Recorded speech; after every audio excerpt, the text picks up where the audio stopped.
Thing is pure freedom in this world. Even the wind cannot blow on forever.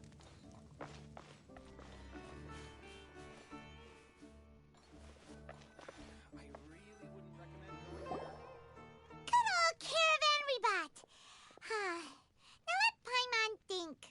What were we up to the first time we came here? Oh, Paimon remembers! Nahita's consciousness had been trapped by the doctor, but we followed the clues she left behind to help her.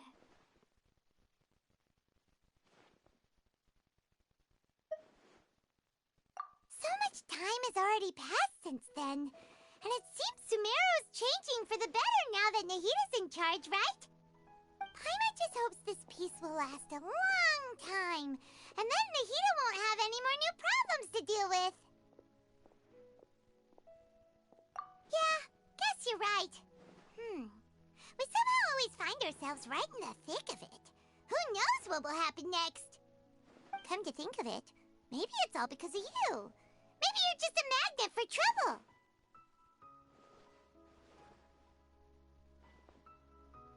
Huh? Me? Before Paimon ran into you, Paimon never ran into any trouble.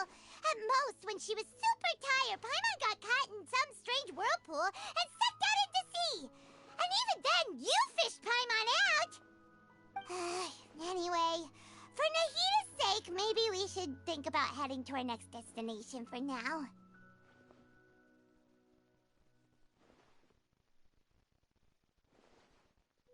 Ah, look who it is. Running into you in a place like this? I can see you two still love wandering around. Oh, it's Dia! Since when are we just wandering around? We're usually taking care of some serious business. Even though it may have nothing to do with our journey. But never mind that. What brings you here? I just finished a commission in the desert for a usual client of mine. Nothing too interesting. Just escorting a shipment of goods. I'm on my way to report back. That's when I saw you two all the way over there, chatting away. What were you two talking about anyway?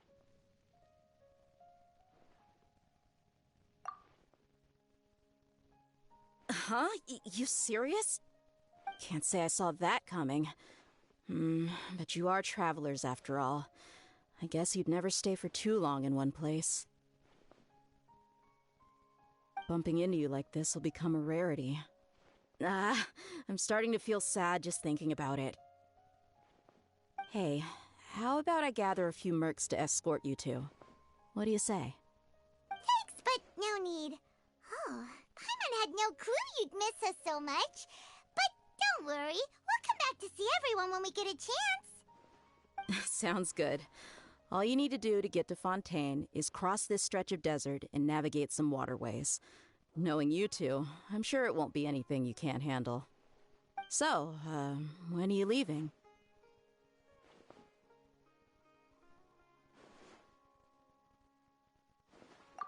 Oh, wait a sec. Paimon just remembered there are still a few dishes in Sumeru that Paimon hasn't tried yet. Now, where's that list Paimon made?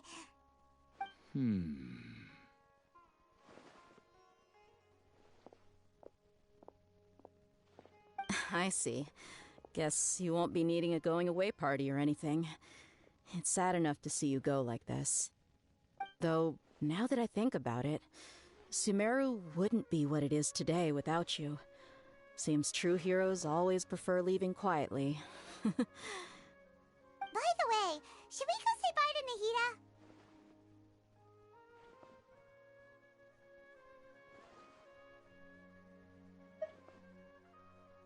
Oh, good point. Then there's no need to bother her in the real world. Then, I guess this is goodbye for now, Traveler in Paimon.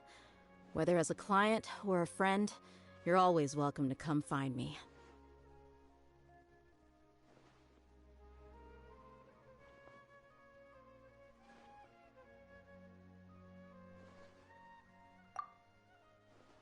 Goodbye, Dia. Bye-bye, Sumeru.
that sand and water, we finally made it!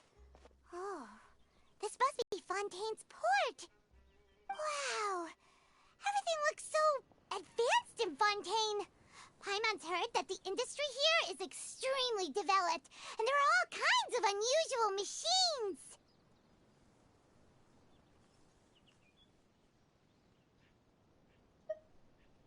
Just seeing the sights as a tourist is nice, but maybe it would be better if we found something to do. What do you think? Good idea! Nahida gave us loads of useful information. Seeking out the Seven is probably still our best source for information at this point.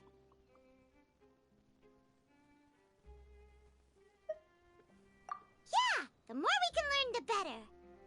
So, what do you think the Hydro Archon's like? Will we get along? Nahida said that she has a very unique personality, whatever that means. To learn about a nation's god, start with the nation's people. There seems to be some locals talking over there. Let's go see if we can join the party.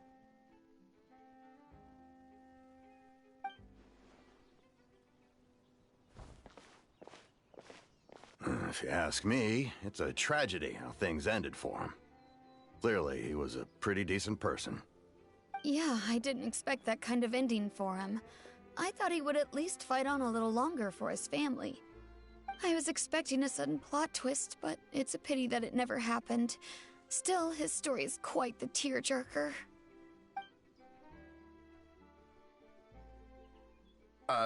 Excuse me. Can I help you two? I couldn't help but notice you standing here listening. Hi. We're travelers new to Fontaine, and we had something we wanted to ask, but you seem to be really busy talking about some kind of play, so we didn't want to interrupt. Play? Oh, no. We're talking about something that really happened. In fact, it's a case that was just heard a few days ago. Really? Like, a real trial? But the way you were talking about it and the words you used just now made it sound like some kind of story. Well, good tales are often based on true stories, aren't they? And what you see in reality may also be someone deliberately putting on an act while harboring ulterior motives. Whether something is true or not simply isn't that important. The main thing is whether the story being acted out on the stage is splendid enough. Oh, but it looks like you're not from around here. You probably don't know that the Fontaine Court of Justice is called the Opera Epiclese, or more commonly known as just the Opera House. But, shouldn't court cases be treated a little more seriously than that? Not to question Fontaine's way of doing things. It's just that putting someone on trial is usually a very serious thing. No worries. Other visitors to Fontaine have wondered the same thing. You could say that we just don't want to waste the moving stories behind those cases. And as for your worries about whether the cases are treated with due reverence, we have the absolutely just and honorable Chief Justice Neuvillette, as well as the Oratrice Mécanique d'Analyse Cardinal, a machine created by the Archon. Between the machine and the Chief Justice, false charges and injustice are a thing of the past now.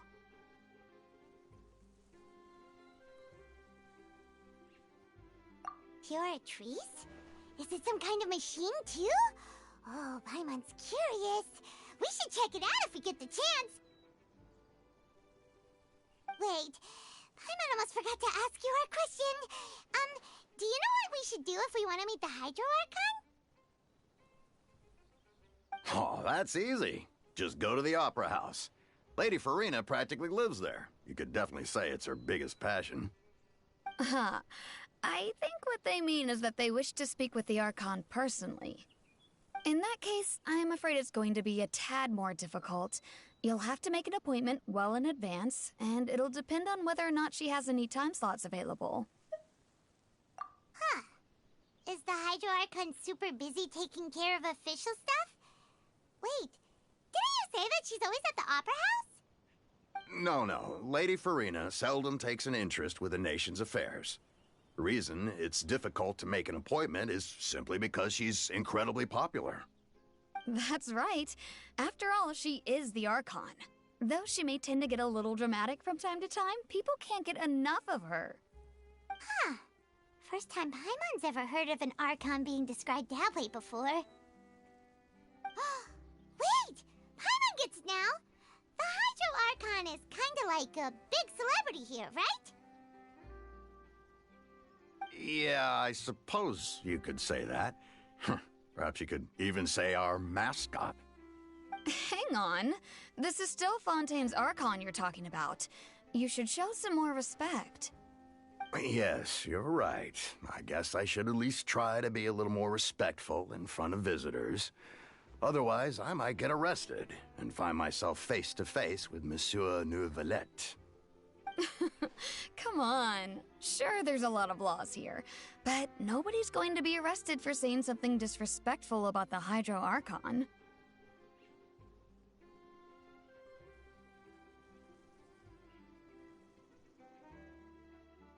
Alright, I think we get it. Thank you! At least we now know that we can find the Hydro Archon at the Opera House. But who knows how long making an appointment will take? Guess we could have a look around the city in the meantime. Hey! What are you looking over there for?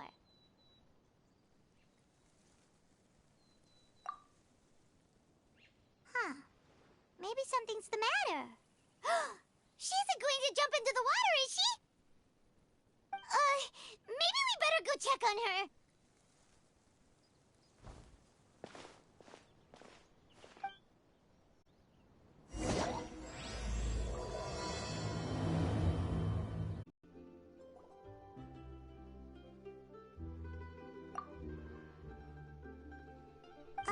Hello there. Excuse me. Are you alright? Huh? I'm fine. Thanks. Oh, okay then. We just noticed that you seem to be worried about something. About many things, actually. But there's nothing I can do but just keep my troubles to myself. I was just reminiscing about a place my brother and I would play when we were kids. It was just atop that hill over there. See? You're pointing at the sea. Wait, are you saying that you and your brother lived in the water? Though people call the waters around Fontaine a sea, it's actually just an inland lake that's filled with fresh water. And though I can still see that hill clearly in my memories, now it's been completely submerged. He would skip and jump, tossing sand in the wind. The sun shone brightly, and the air was filled with the scent of the sea. But now, the water is gradually swallowing our memories. It won't be long before it swallows us. Sorry. Paimon doesn't really get what you mean. I don't believe we've had the pleasure of meeting. Are you Lynette's new friends? Oh, and you are? Thanks for looking after my sister. She often comes here to reminisce about our childhood, that's all. There's no need for any concern. Allow me to introduce myself. I'm Linny, and this is my sister Lynette. If I had to guess, I'd say you must be travelers from abroad. Nice to meet you. Paimon is Paimon, and this is the Traveler. We just arrived in Fontaine. We were just talking with your sister. Even though we didn't really get what she was saying. I see. It's unusual for Lynette to be so willing to talk with anyone. In fact, she seldom speaks at all. I'm usually the only one she ever talks to. Oh, really? Then you two are just like us! Paimon's always the one talking for some reason.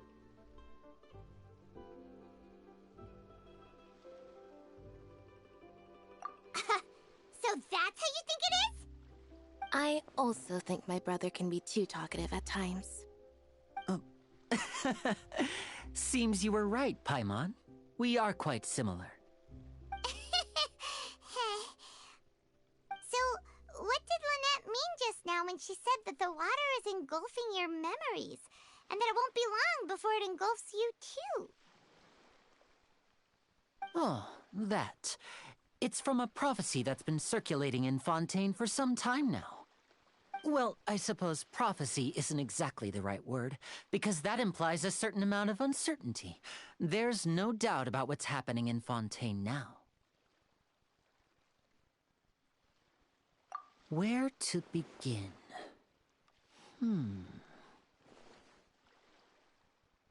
Let's put that question on hold for a moment. We still haven't formally greeted each other yet, have we? Did all the introductions earlier not count? Hello, traveler.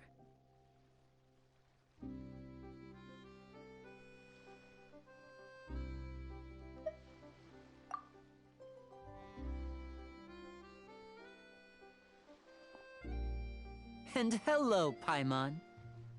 Hey! Why didn't Paimon get a handshake? You're not poking fun at Paimon, are you? Please, don't take offense. Just consider it a sort of etiquette we have here in Fontaine when making new friends. You should remember it. It might prove useful. Oh, all right then. Well, Paimon's just happy to have a local friend now. By the way, we were just getting ready to go to the Opera House to meet the Hydro Archon. Would you be able to show us the way? So you're going to see Lady Farina? No problem at all. In fact, I was planning to go to the Opera House later myself. I'll gladly take you once I finish things here. Please, follow me.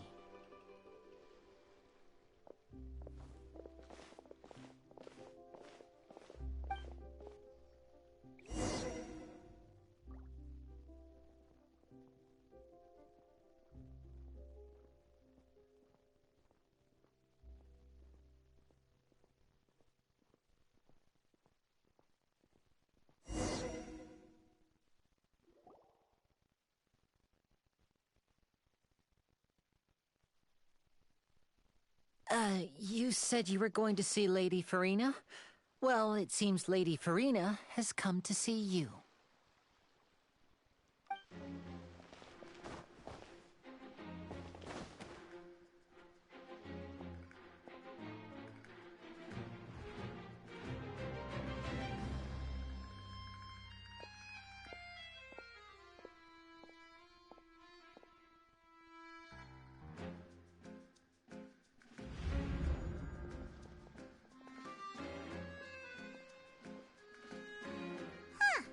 So, she's the Hydro Archon? But how did she know we were looking for her? My dear people, rich and poor, those with cup in hand and those with nothing at all, raise your glasses in celebration. If you don't have one, then just raise your hand in lieu.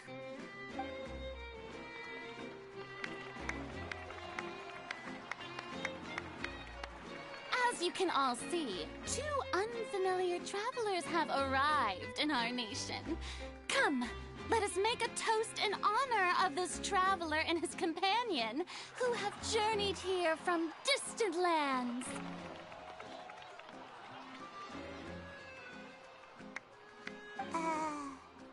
Is she talking about us?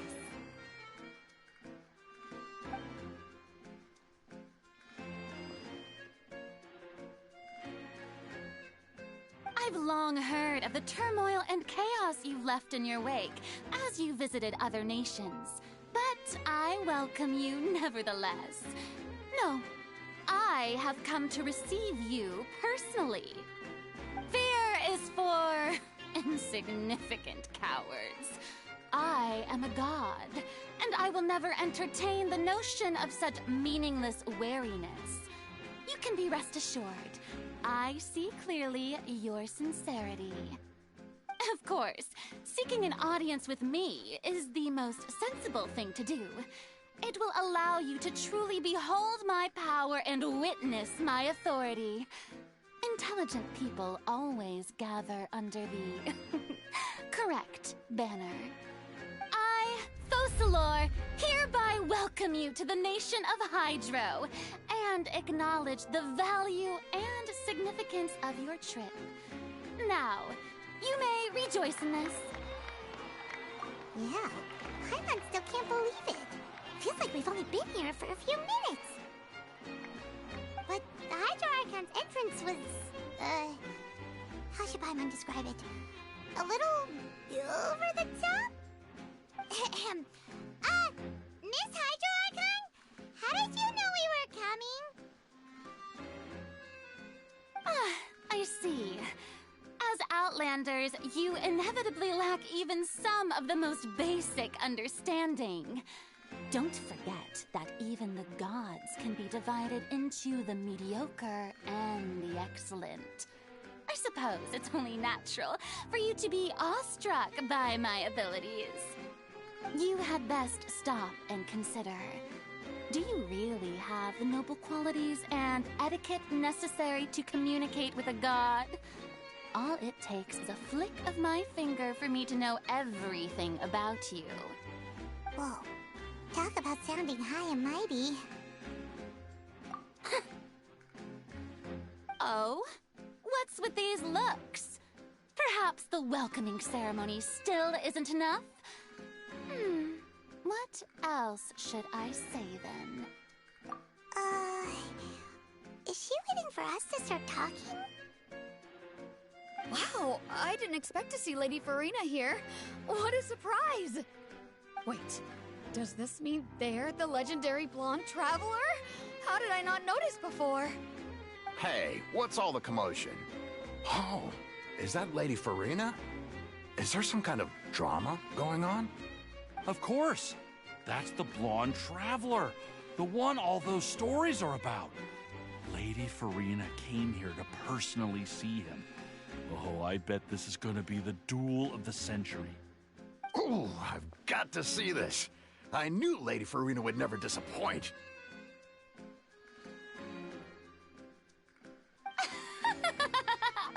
Yes, but don't get too excited now. My dear believers and spectators alike tend to get quite rowdy, and despite the noise, I've come to tolerate all their ruckus.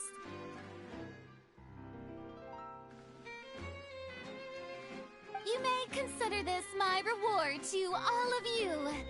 I have determined that there will be an epic duel between myself and this traveler from another land, just as you were hoping to see. Now she wants to fight? Aren't we getting a little ahead of ourselves?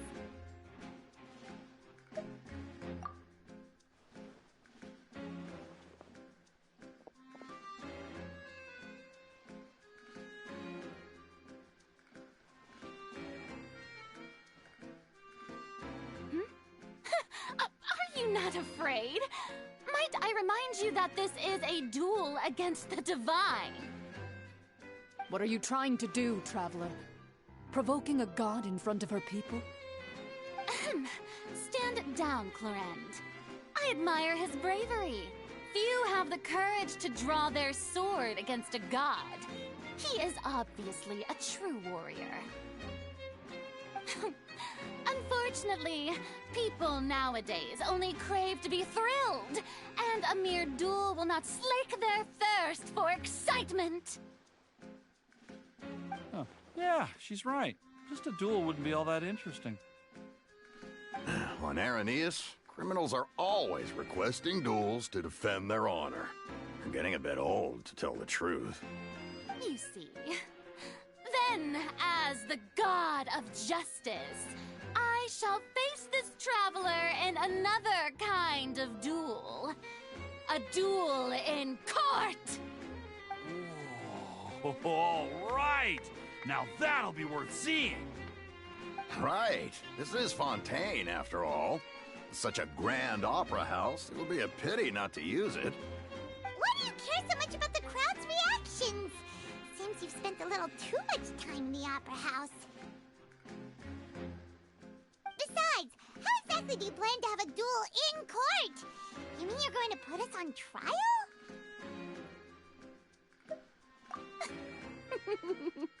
Oh, we have reason to put you on trial.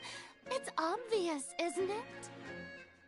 According to Fontaine law, no one is permitted to release any flying objects within Fontaine city limits during the first 3 days of each month. You are clearly guilty of violating this law, no? Oh, so that's what they've done wrong. That's our Lady Farina. No one knows the laws of Fontaine like she does. You call that obvious? What kind of law is that? Wait, flying object? You mean Paimon?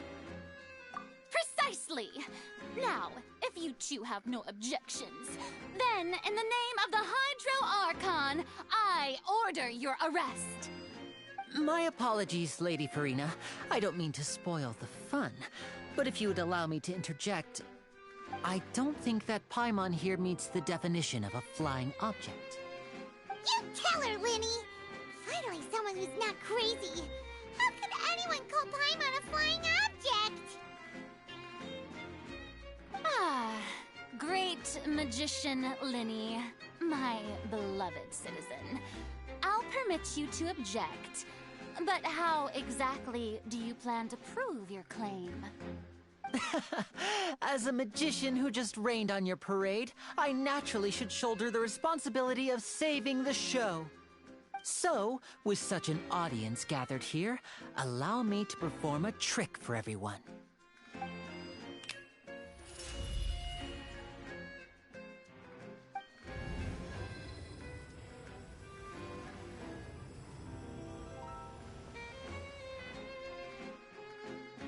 Ta-da!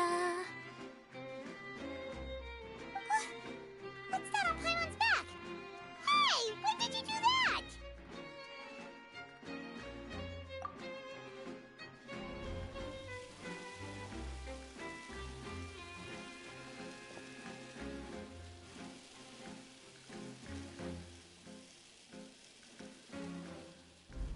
There. As you can all clearly see, Paimon should be classified as, well, something like a balloon. This rope has been in the Traveler's hand all along. It was just that no one could see it before. Huh? You call that magic? You've got to be joking. I thought it was pretty good. Nice one. Huh. I'm not sure what to think. It seems Lady Farina's charges no longer hold water.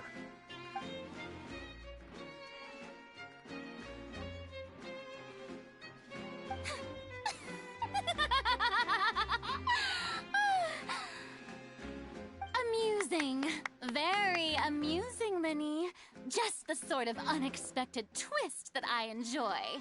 With you here, today's performance can finally be called complete. Performance? You see all this as a performance?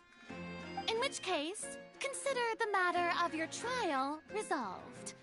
The god of justice will not bring charges against an innocent person.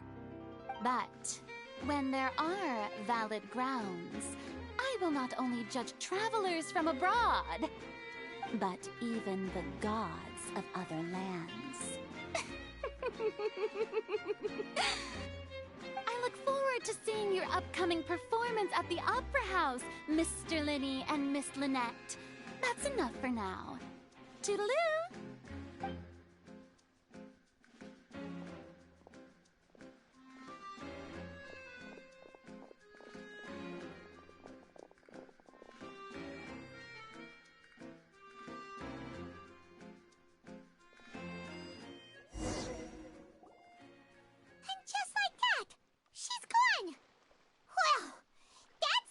Unpredictable Archon Paimon's ever seen. We never even had a chance to ask her anything.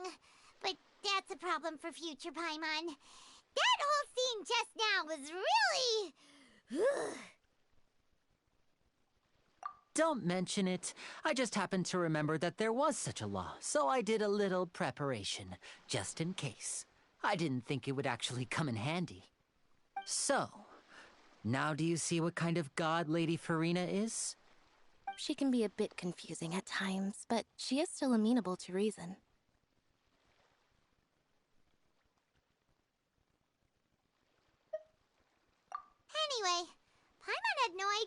you're a magician, Linny. It sounded like you'll be performing at the Opera House, right? I just know a few simple tricks I use to make a living. Lynette is my assistant. It will actually be my first time performing on the most prestigious stage in Fontaine, the Opera House. But isn't the Opera House where criminal trials are held in Fontaine? When there are no public trials being held, the Opera House hosts a variety of other performances. To the people of Fontaine, the line between a trial and a performance can be a little blurred. And speaking of performances, I would be remiss to forego this opportunity gifted by fate. Might I invite the two of you to see my performance? My brother's always excited to make new friends. Oh, sure. We don't really have anything to do now, and we wanted to go to the Opera House anyway. Splendid. In that case, why don't we go together? I'll show you the way. I just have something to take care of first. You really mean it? Then I'll take you up on your offer. This is a magical item known as a magic pocket. Perhaps you can help me distribute them to the people here. Huh? What are they going to use it for? About that... You asked me before about the prophecy, right? Let me start by telling you a little more about what it entails. I'm not sure exactly when it began, but a prophecy has been circulating around Fontaine. It says that every person in Fontaine is born with sin. No matter how the nation of justice holds trial after trial, this sin cannot be absolved. Until one day, the water levels in Fontaine will rise, and the sinful people will slowly be drowned. In the end, the people will all be dissolved into the waters, and only the Hydro Archon will remain, weeping on her throne. Only then will the sins of the people of Fontaine be washed away. That sounds pretty gloomy. Why are people in Fontaine born with sin? What is that supposed to mean? There are lots of guesses.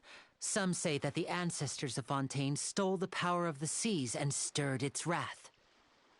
Others say that the people of Fontaine never heeded the first Hydro Archon's warnings and offended Celestia. But here in Fontaine, evidence is what matters. There hasn't been concrete evidence for any of these claims, so they can only be regarded as conjecture. If even the people in Fontaine don't know what sin they committed, wouldn't it be better just to ignore the prophecy completely? Why bother feeling guilty all the time? That's exactly what the people did at first. But in the last few years, the water levels in Fontaine have actually started rising. Many places have already been completely submerged, and now lie beneath the sea. Many people carry on with their lives as before and shrug it off as a natural phenomenon. But my family and I think that the people of Fontaine shouldn't ignore the possibility, which would end up sentencing them to death. We hope that at least the people who reside near the waterfront can move away before it's too late. So, we've started distributing magic pockets to them. As a magical item, these magic pockets have astonishing capacity. I'm sure they will come in handy when people are moving their belongings. Oh, Paimon gets it! It's like preparing for a rainy day! But this is more than a bit of rain. Perhaps only absolute power could ever contend with such a catastrophe. But who knows? We're just tiny specks in the grand scheme of things. Now, if you'd like to help, then please give these magic pockets to anyone nearby. Be sure to convince them to take it, regardless of what they say. What's this? So you also believe in the prophecy. Keep it. I won't have any use for it. What? You mean you don't believe in the prophecy? No, I believe in the prophecy. But I also believe in another story. The story says that people once lived in the ocean. They were one with the ocean and couldn't live apart from it. But as time wore on, people desired to live on land and developed blood vessels, encapsulating the sea within their bodies. Thus could people set foot on land. So, if you ask me, when the water rises and takes us all, it'll be like we're going home. Oh, we hadn't heard that one before. But people can't live underwater. They'll die. You should probably still take it. All right, I'll take it. I guess I just feel that being dissolved into the water doesn't necessarily mean death. So you're the blonde traveler that everyone's been talking about. My apologies for not recognizing you earlier. Oh, a magic pocket? Seems you really thought of everything. I guess it's better to prepare for the worst and hope for the best. Thanks. Please, also thank the magician on my behalf when you get the chance. Huh? I don't want that thing. Way I see it, if the prophecy's true, it's still gonna be a long time before the water can cover everything. Life is all about living in the moment. What use is there in worrying about the future all the time? We'll cross that bridge when we get to it. You should still take it. You never know when it'll come in handy. Oh, all right, fine. Thanks. It's just that if I start moving, that means I've already given up on the life I have now. I'd really rather not. Oh? You already handed out all of the magic pockets? That was fast. So, what did people have to say? I bet you heard some, interesting opinions. Yes, but that will change once disaster strikes. I know they'll change their minds, so it's only right to help them prepare. Is there anything else you need to do before we leave? Yes, one last thing. I have the magic pockets made by a workshop in the court of Fontaine. Since we're out and about, I was thinking about bringing him some more materials. So, you want to collect materials? Just tell us what the materials look like and we'll help. Many hands make light work. Oh, that would be much appreciated. We'll need some Romaritime flowers. I remember seeing them near the waterfront on the east side of the harbor. You made quick work of that. I can tell you're an experienced traveler. I've also finished collecting a few here. Maybe next time you'll feel like helping too, Lynette. No way. I'm in power-saving mode today. Otherwise, I fear I may not have any energy left for the performance at the Opera House. Fine. Though the performance is still a long way off. Now that we're finished here, we should get ready to head back to the court of Fontaine. So, we're going to the court of Fontaine before we head to the Opera House? Good. Paimon wants a tour of Fontaine's largest city and try...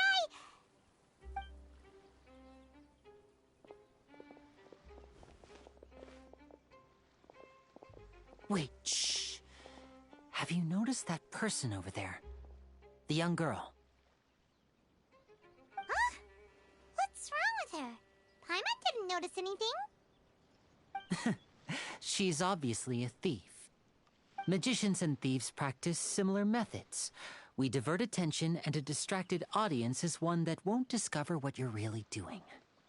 Watch her movements carefully.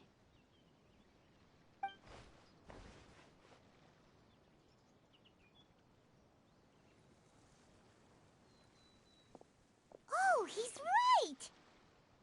Shh, keep your voice down. We need to think of a way to catch her, but it seems she's very alert. Perhaps we should split up. You two can ride the lift over there and wait up top. I bet that'll be her escape route if she tries to run. All right, let's go. This is the spot where Linny wanted us to wait.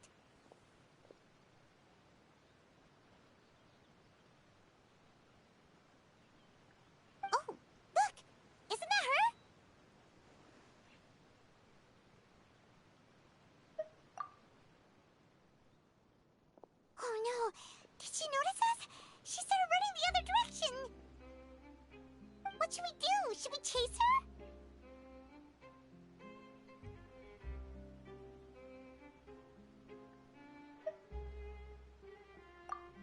You're right.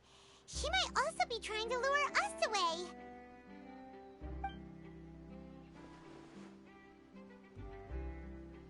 Nothing's happened for a while now. Paimon wonders if Lenny caught the thief.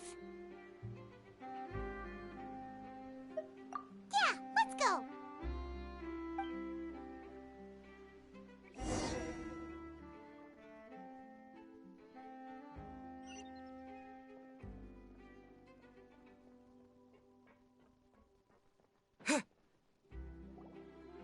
Are you sure that's all she took? You should check to make sure you're not missing anything else. No, that was all. Oh, I can't thank you enough. I didn't notice a thing earlier. Anyway, I should be going now. Thanks again.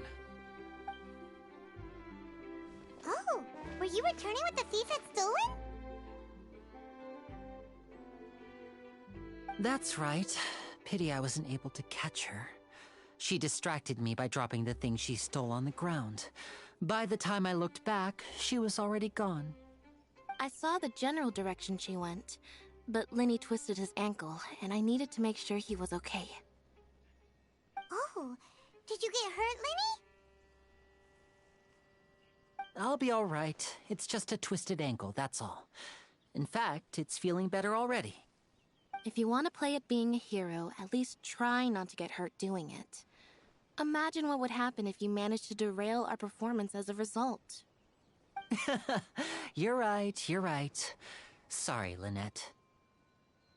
I have to admit that the thief was even more skilled than I had anticipated. But at least we were able to get the stolen items back, so it wasn't a complete failure. What a slippery little thief! Guess things turned out all right in the end, though. Lenny's initiative paid off! All right, let's put this little detour behind us. We should go to the court of Fontaine now.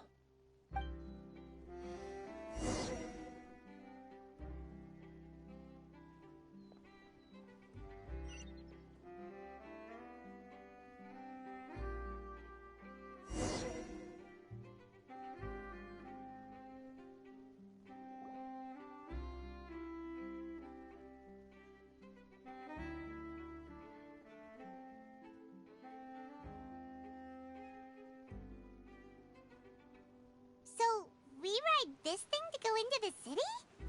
What an ingenious way to get around! People in Fontaine really know how to use water! This is an aquabus. It allows people to travel between several key locations around Fontaine. It's pretty convenient, but the ride can become a little dull after a while. The scenery is always the same. That's why it's better to travel with friends. So you mean it's still boring even when I'm riding with you? No, that's not what I meant. It's just that, well, you don't really talk that much.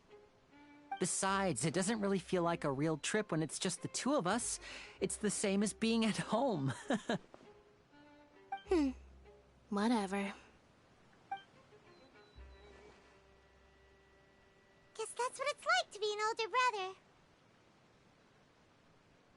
brother. It's about time for us to leave. Let's get on board.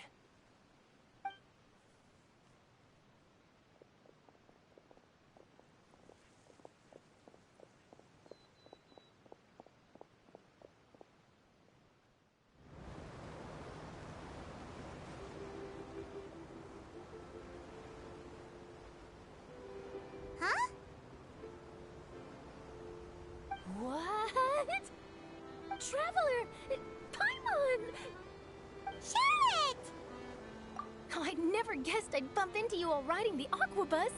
In the story of my life, this is big news. What are you doing in Fontaine? I didn't hear anything about you paying us a visit. Yeah, it's quite the coincidence. But as travelers, we're always on the move. It's not surprising that nobody knew we were coming.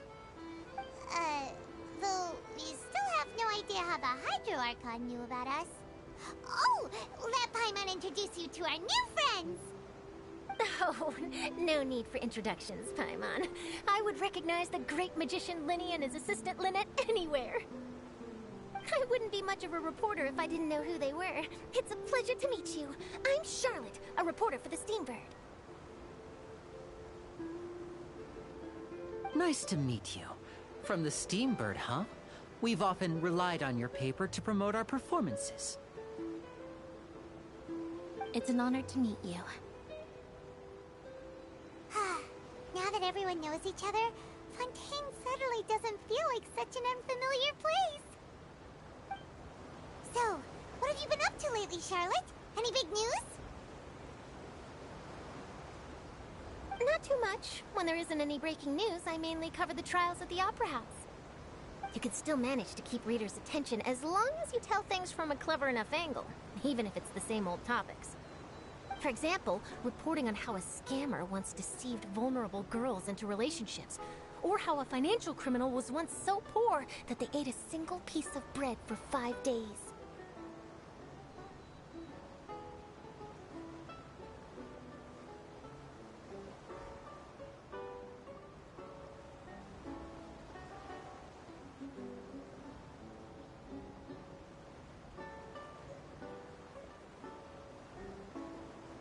You're right. Seems you know me pretty well. What I'm really after is exclusive, sensational news pieces that could shake the country. These smaller stories are a waste of my talents. Oh, I just remembered. I've been following a case lately. Well, a series of cases, actually. You mean the serial disappearances of young women case? That's right! These stories are the talk of the town right now, and it's probably the most mysterious case we've ever seen. If I'm the first with a draft ready to publish when the case is finally cracked, and it's the headline story in the Steambird, oh, when that happens, I bet all the other reporters will shed tears of envy. I've already gathered all kinds of materials. I just can't wait for the truth to be revealed. So, what is the serial disappearances of young women case? You mean the culprit hasn't been found? That's right. The first missing girl case happened almost 20 years ago. And ever since, after a period of time, another girl disappears. What the cases have in common is that the girls are all of a similar age, and that they've all vanished without a trace. But the scariest part is that to this day, none of the girls have ever been found. Many suspects have been arrested over the years in connection with this case, but shortly after each arrest, another disappearance would always happen.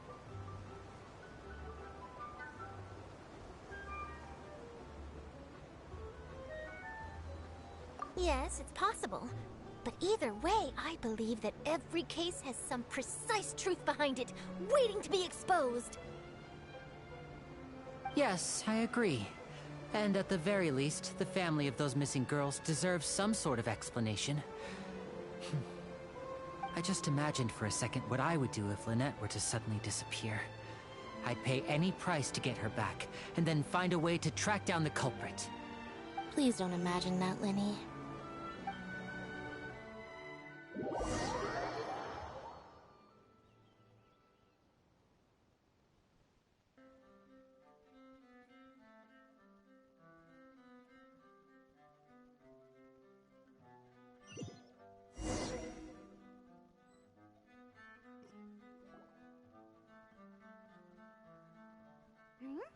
Hey, we're almost there! Look!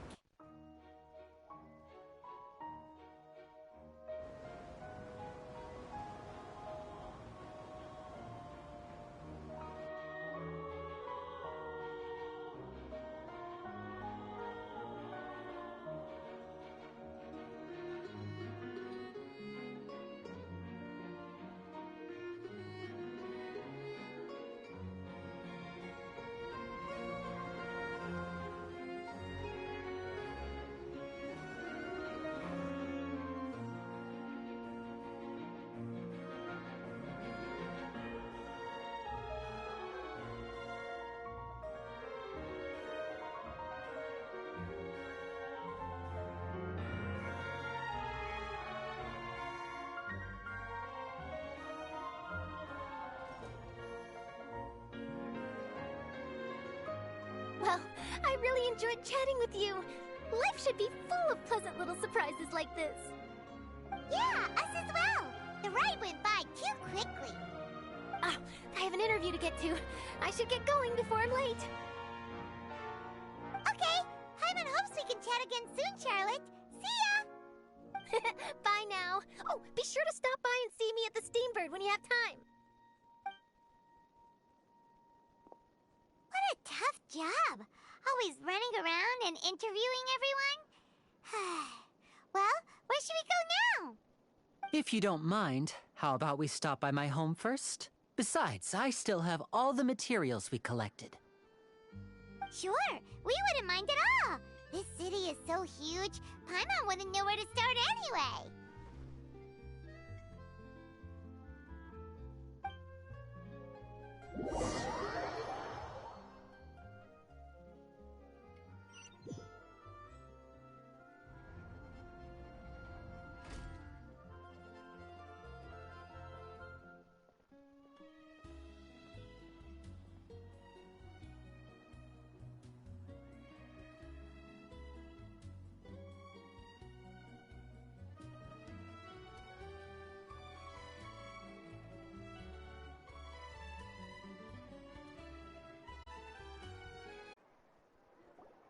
This is our current abode.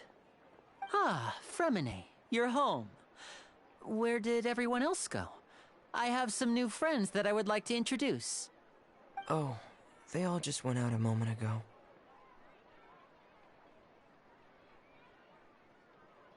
I see. Everyone is getting busier now that Father will be returning soon. I suppose that can't be helped. Allow me to introduce you to my little brother, Fremine. He is a phenomenal diver. Hello. Nice to meet you. Paimon is Paimon, and this is the Traveler. Oh, you sound very proud to have a diver as a brother, Linny.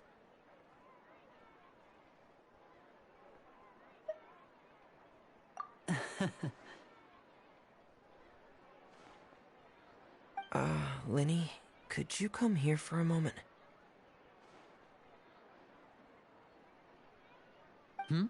What is it, Fremine? Do you have something to tell me?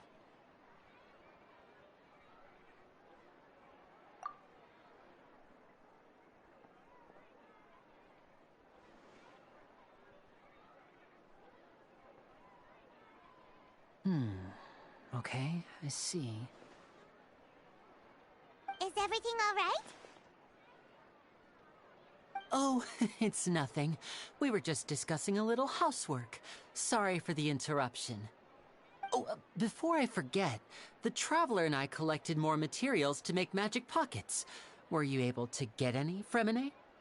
Yes, I went diving and gathered lots of materials. I was about to give them to you. That's our Fremine, always quick with the underwater work. All right, I'll take these to the workshop.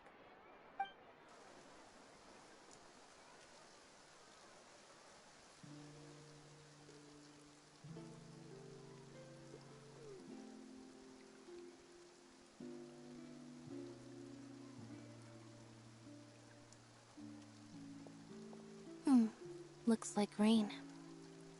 Oh, you're right. But wasn't it clear and sunny just a moment ago? Fontaine's weather sure is weird. I'm afraid that's just how it is here. It often rains on days where there are trials being held in the Opera House, but don't worry, it'll clear up soon enough. What's wrong, Fremine? There's a legend about the rain that I tend to believe. It's said that a dragon of water once resided in Fontaine. Though we don't know where the dragon went, every time it weeps, the skies will cloud up and pour out rain. When I was a child, my mother told me that if I wanted to go outside and play, I should yell toward the sky at the top of my lungs. Hydro Dragon! Hydro Dragon! Don't cry!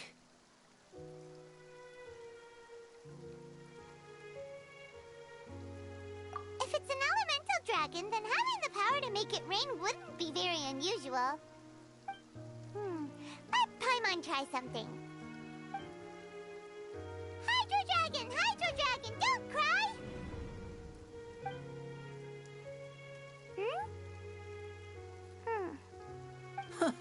Doesn't seem to be of any use. It is just a legend after all. You know, you might be a more popular magician if you understood the concept of romanticism. Or could at least play along. Sorry. It might be because we've never met the Hydro Dragon. Perhaps it can't be comforted by the words of strangers.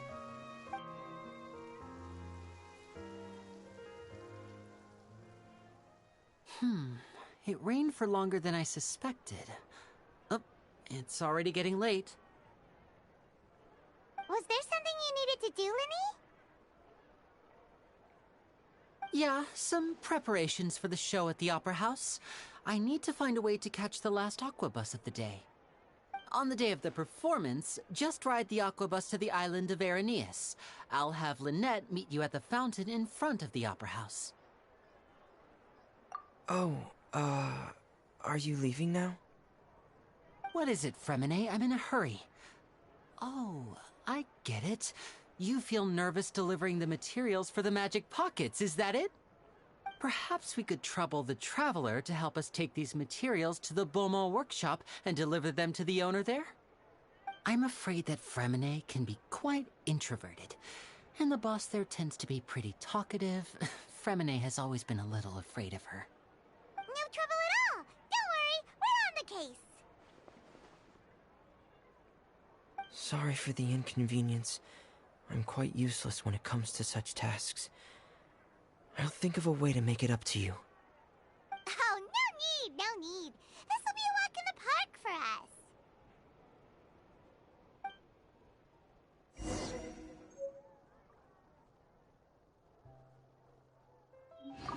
us! Thanks again, you two.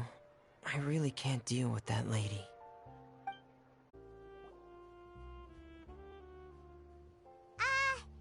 Hello? Is there anyone here? Oh, hello there. New customers? Looking to buy, or do you need something made? Or perhaps you're just looking for a chat with me. Oh no, we're just here to deliver some materials. Here they are. They're for making... what were they called again? Ah, these must be for magic pockets. I could tell right away. I've already made several orders worth now. No need. They've already prepaid several batches worth. When they told me what they'd be using them for, I even offered them a discount. But they insisted on paying the full amount, saying that I had a business to run. It seems both their hearts and their pockets are made of gold. Whoa. So, is Linny actually loaded? I can't say for sure, but who knows? Maybe there's good money to be made being a magician in Fontaine. Hey! Is this machine what you use to make stuff here? It looks really advanced. Why use your hands when a machine can do the work? It would be a waste not to use the latest technology, and wasting is a kind of crime. But where does a big machine like that get its power from? Well, it's a little complicated. I'm not sure I can put it in layman's terms for you. But basically, everything we usually use here in the city is powered by indemnitium. It's a type of energy that's produced from trials. Huh? How can trials produce energy? Well, I'm not completely sure of all the details myself, but basically, when a trial is in session, the Oratrice Mécanique d'Analyse Cardinale harvests people's belief in justice and converts it into energy to be used all around Fontaine. So that's what its other function is? Paimon heard that the Oratrice was created by the Archon to make judgments. But Paimon still doesn't get it. How could something unreliable like people's beliefs be turned into a stable power source for these machines? Oh, yeah! So that means the Hydro Archon relies on the machine to take the energy created by belief and turn it into power for all of Fontaine! right? Even though I've never heard anyone really put it that way before, it sounds like it makes sense. Besides indemnitium, we have another type of energy called pneumosia. It isn't produced by the power of the Archon, but it is unstable by nature. Even now, it still cannot be widely used by civilians. I thought I'd find you hard at work, but here you are chatting the day away. Since you're already talking, I'm sure you wouldn't mind a few words with me. You again? Didn't I already promise you that I'd have the more I owe to Confrérie of Cabriere by next month? Why are you hounding me now? Yeah, but how do we know that you won't go running off by the end of this month? I want 50% today. Wait, no, 70%. Huh? You... Seems business isn't so great for the workshop. We've already finished our job and delivered the materials. Maybe now's a good time to leave? Hey, hold on. Before you go around trying to collect payments, why don't you settle your own debts first? If Confrérie of Cabriere wants to poach clients from Northland Bank, that's fine. But I'm afraid you still owe the bank a hefty sum of mora. So why don't we work things out between us first, before you get back to your little conversation here? You're from Northland Bank. But we said we'll pay everything we owe next month. Why are you hounding me now? Traveler, Paimon! I didn't think I'd run into you here in Fontaine. What are the chances? We're surprised to see you too! What are you doing here in Fontaine? You didn't want to stay in Snezhnaya? Long story short, I've already been in Fontaine for some time now, and honestly, things have been pretty boring. But it seems that fate brought our paths together today. Not only will I have some good friends here now, but ones who always seem to find trouble. Either way you look at it, it seems things are going to get a lot more interesting now. Pretty sure we'd want to avoid anything that you'd find interesting. Besides, our trip here has gone pretty well so far. Right, Traveler? Hey, you, Northland Bank boy. Aren't you forgetting something? Don't interrupt. It's not often I run into the Traveler like this. Why don't you wait for me over there for a while? You kidding? Aren't you the one looking for us? You really expect us to sit and twiddle our thumbs while you catch up with your friends? Listen to me, boy. If you want your mora, fine. Why don't you come and take it? Hey, I just said not to interrupt. Oh, by the way, Traveler, the last time I took Tonya and Tusser ice fishing, Tusser said... Hey! That's way over the line! All right, boys, let's see who has to pay up now! Can you at least let me finish one sentence? Fine. Though the bank told me not to get rough with our clients. You're the ones who started it. This is an act of self-defense. You two will have to be my witnesses, okay?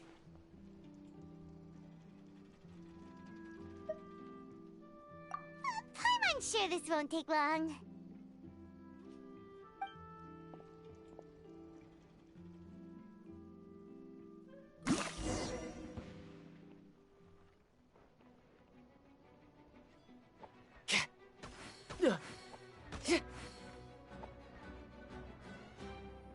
Riptide!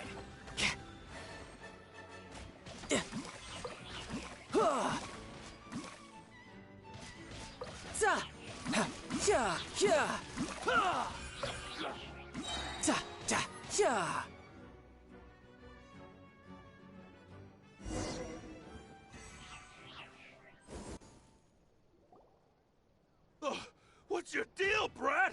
How are you so strong if you're just a staffer from Snezhnaya's Northland Bank? Wait, don't tell me you're... Oh, now you notice. It's a little late, don't you think? Just make sure you understand that you don't mess with Northland Bank. Got it?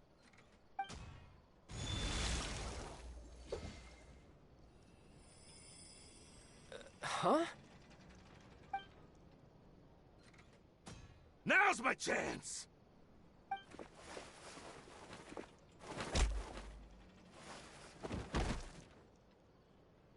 Huh. That was weird.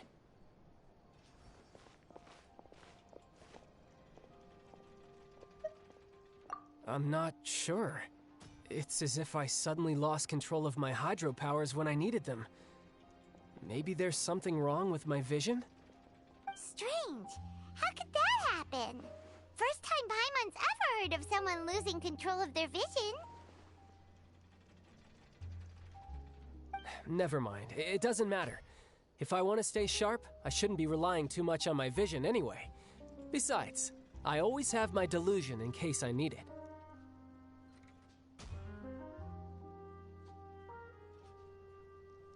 So what are you doing in Fontaine, child?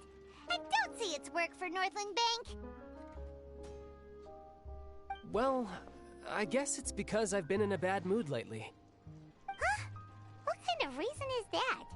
Wait, since when do you feel down about anything? I don't know.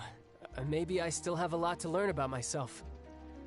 But recently, there seems to be some sort of restless power stirring inside of me. And I don't know why, but every now and then I feel like I'm in a terrible mood.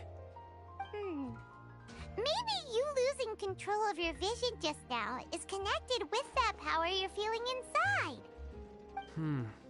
That is a possibility.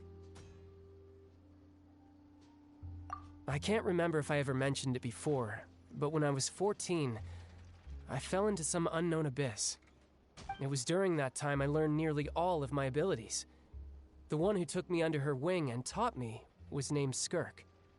She was always quiet and very mysterious. Nobody knew where she came from or what she had been through, and she was always very strict when teaching me combat techniques. One time, I asked her why she was willing to take me on as an apprentice. From what I could make of her answer, it was because I had awakened it, and traces of it remained on me. She said that all my combat training would be useful in the future. But what is it? What did you awaken?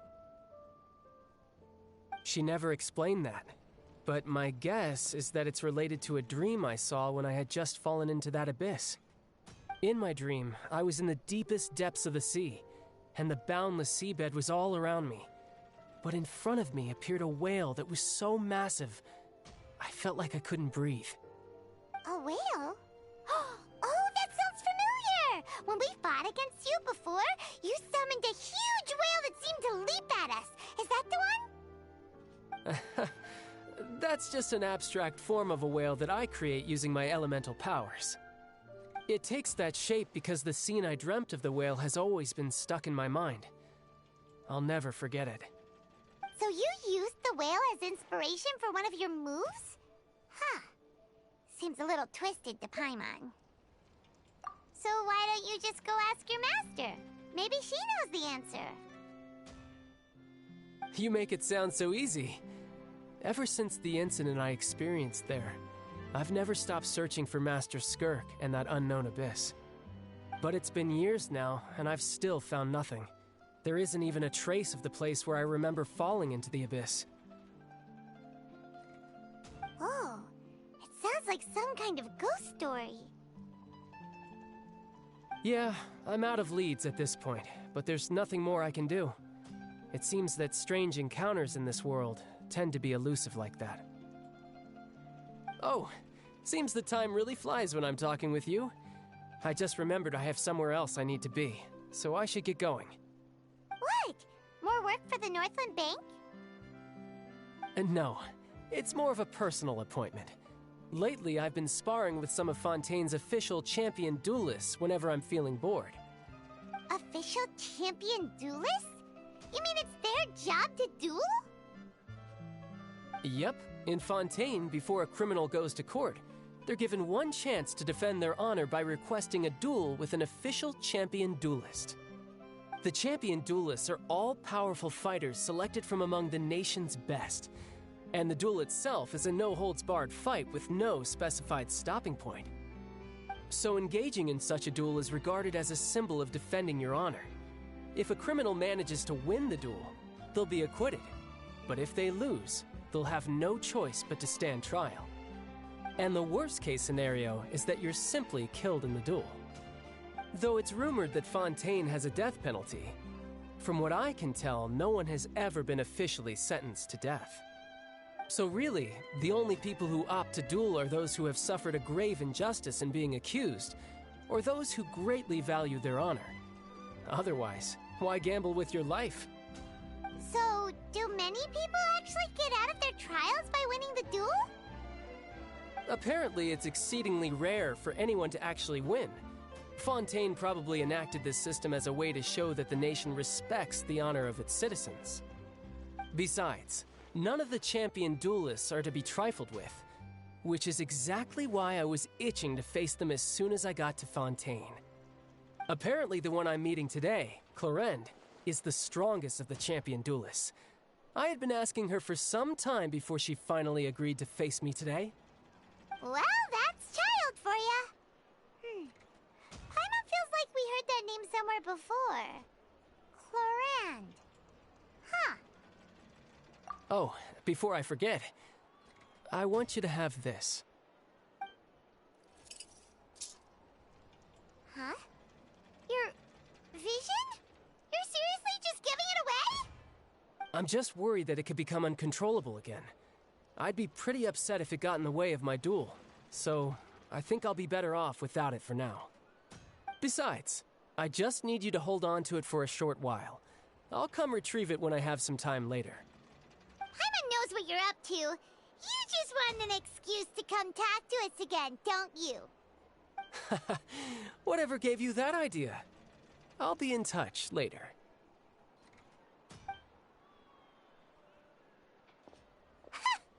That sneaky guy. He said he's been feeling down lately, but he seemed the same as ever to Paimon. Well, since we don't have much to do for now, we might as well walk around and see the city before Lenny's performance.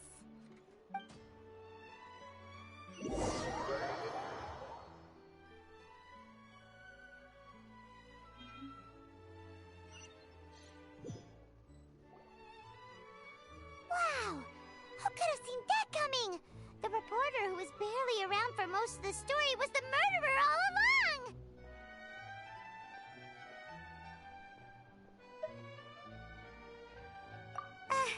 Sorry.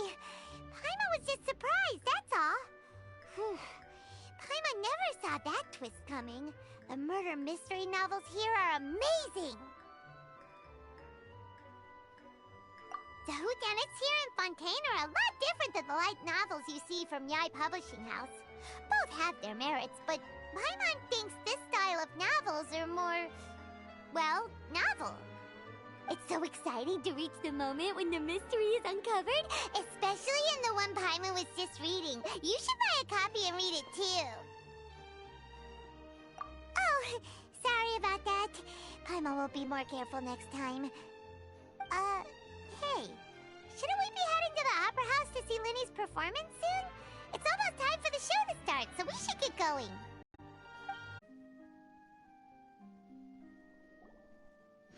Whoa! Now this is fancy! The Opera Epiclese. What a place to hold a performance! No wonder Lenny and Lynette were looking forward to it. Huh. Looks like there's a lot of people standing around the fountain up ahead.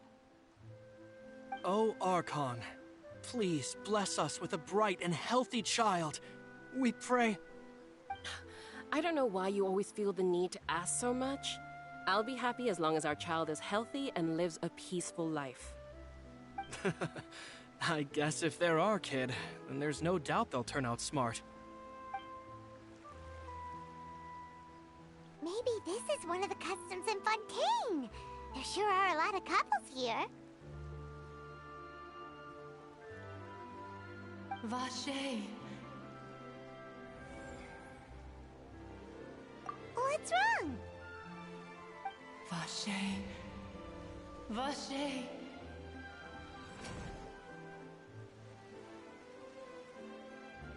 No, Paimon didn't say anything. Are you hearing things? Welcome to the Fountain of Lucine. All the water flowing through Fontaine converges here. It's customary for newlyweds to come here and wish for children. Ah! Lynette! You scared Paimon! When did you get here? Lenny asked me to wait here for you, remember?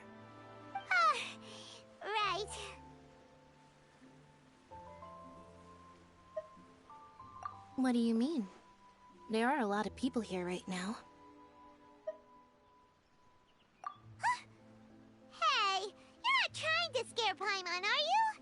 Besides, it's the middle of the day. It's not the time for eerie things. I see. I might be able to tell you something that could help explain the voice you heard. In fact, you might not be imagining things at all. I suspect that what you heard is a result of your hypersensitivity to the hydro element. Others in my family have had similar experiences. It's because of his sensitivity to the hydro element? But what would hearing a voice have to do with elemental power? When do you cry, Paimon? Wait, what? What does that have to do with anything? Just answer me. When do you cry?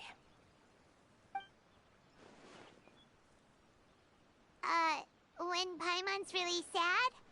Oh, and when Paimon's super happy. Oh, and also when Paimon's really, really scared. Then you should understand that tears contain your most intense emotions. Like I just mentioned, the Fountain of Lucine is where all the flowing water in Fontaine converges. Even the tears that fall to the ground will eventually gather here.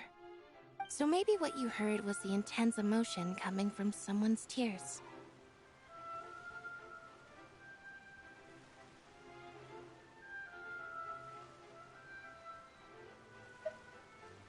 So, what did the voice say? Huh. If you were hearing their emotions, then Paimon wonders what happened to them. Rather than worrying about them, we should worry about my brother first. Don't let that calm look of his fool you. He tends to get pretty nervous just before a performance. So chatting with Linny might help him relax a little before he goes on stage. Oh, right. That makes sense. Let's go in and see Linny.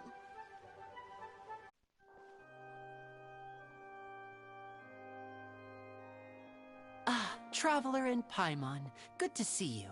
I knew you two would come. Are you kidding? We wouldn't miss it for the world. We've been looking forward to it. I can tell, judging by how early you've arrived. But you're actually right on time. The audience still hasn't started entering the venue yet, which means now is the perfect chance for us to take you to the best seats in the house. Wait just a moment. I'll fetch the tickets.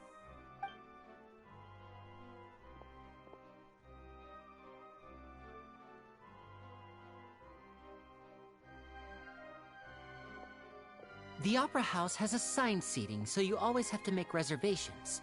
I've already reserved your seats, and here are your tickets. Ooh, front row seats! Thanks, Linny!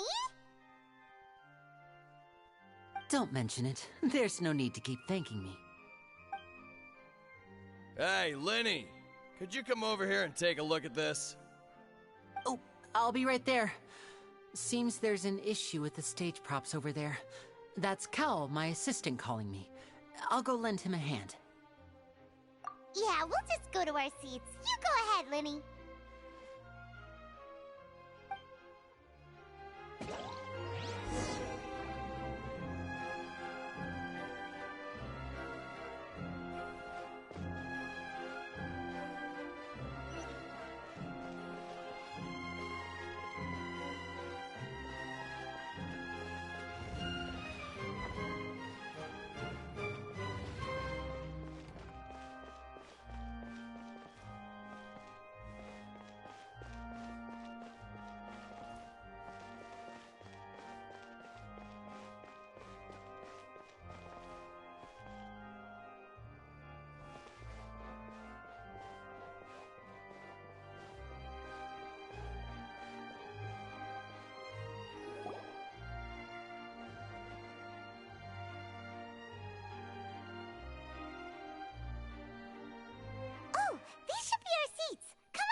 Hey,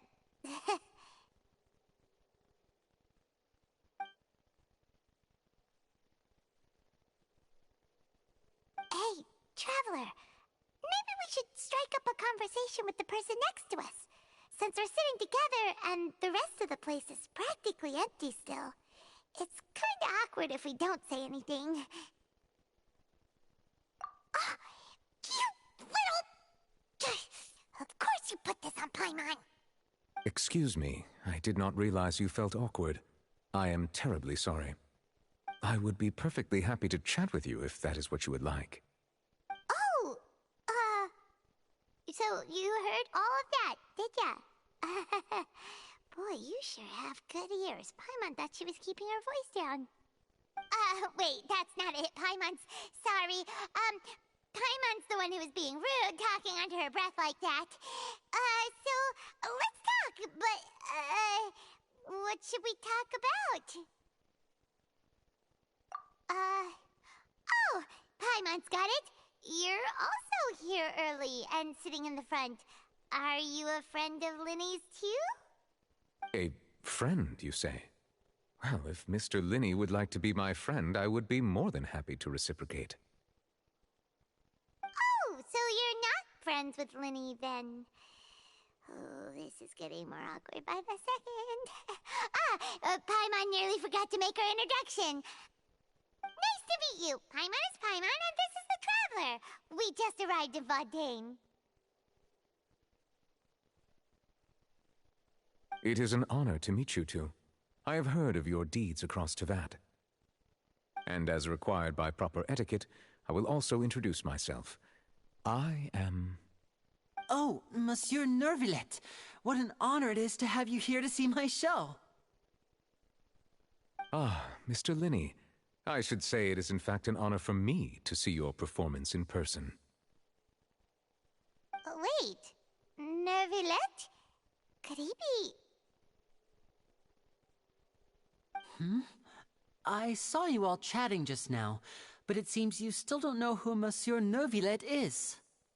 Allow me to introduce you to Fontaine's Chief Justice. That seat is always reserved for him. It wouldn't be too much to say that he's the symbol of justice and honesty here in Fontaine. Whoa! Sorry for being so rude just now. Paimon had no idea you were such an important person. No offense taken. Being Chief Justice is merely what I do for work. Nearly every person has their usual reserved seat, so I'm not so special, really. And by the way, I should probably let you know, even though I would prefer not to. There's someone sitting up there in the VIP seats that has been striking a pose for quite a while now. I believe she is trying to give you a most elegant and impressive first impression. So I think you should take notice of her sooner rather than later. Otherwise, she may become flustered.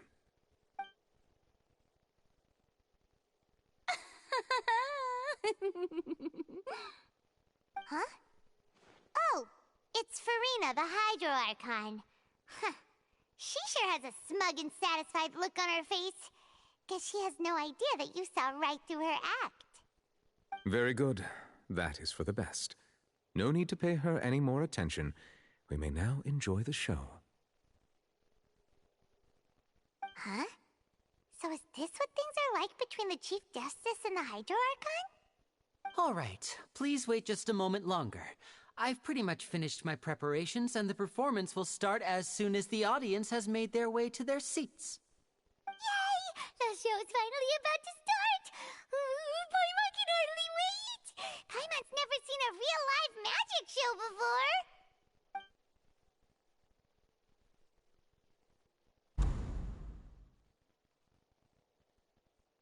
Ooh! They're dimming the lights! The show must be starting!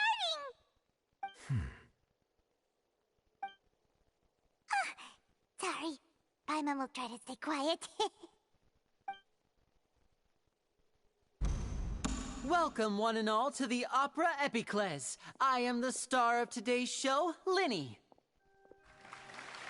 And over here is my sister, Lynette, who will be working as my wonderful assistant. Please, let's give her a warm welcome.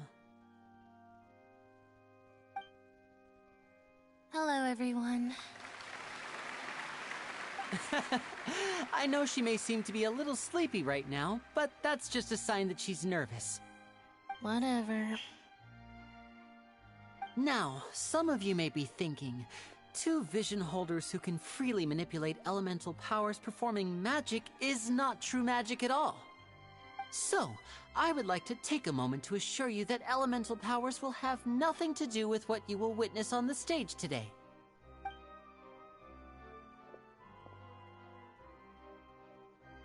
Both Lynette and myself have removed our visions for the show. That way, even the gods won't be able to help us. Oh, good point. That's what makes the show real magic. Now, without further ado, let the show begin. Lynette will now exit the stage to make some preparations. I know you might miss her, but don't worry. She'll be coming right back on stage momentarily. Perhaps in an unexpected way. I'm sure she'll be stealing the spotlight soon enough. Oh, and before I forget, there's one more thing I should say. You never know what can happen in the blink of an eye.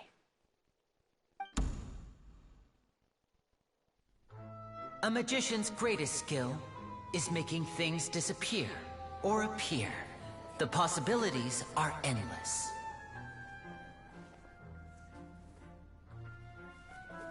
Huh?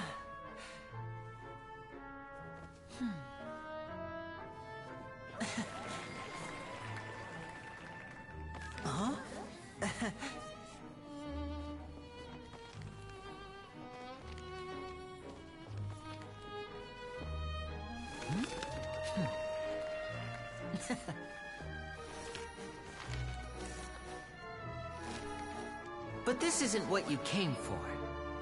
These little tricks, you've seen them all before. So it's time for something truly extraordinary, don't you think? This one's a little tricky.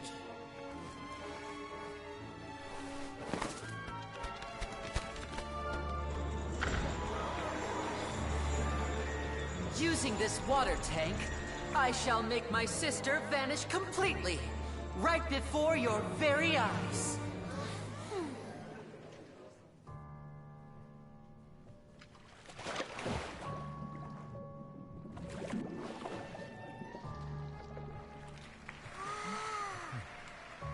It's actually quite simple. She'll just turn into air bubbles and float right out of the top.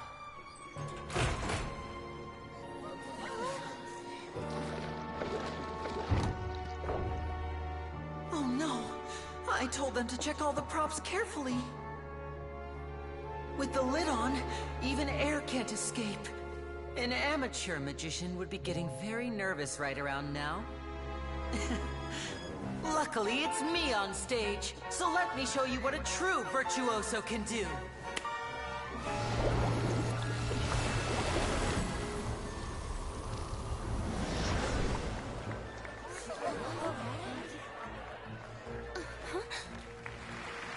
Lynette, are you still there? Don't go too far. We don't want to use up all our magic. Hi, I'm back. Uh-huh.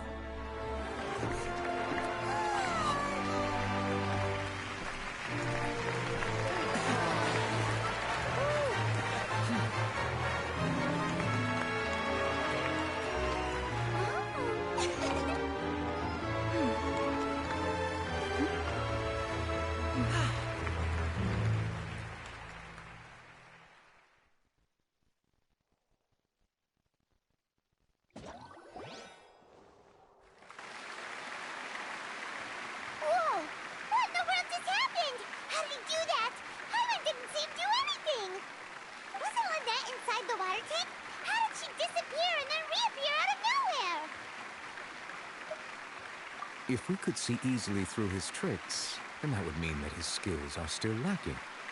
To appreciate magic, you should focus on the show happening on stage, rather than getting caught up in trying to see that which has been intentionally hidden. Guess you're right. Paimon couldn't believe her eyes when Lynette reappeared. Amazing! Thank you everyone.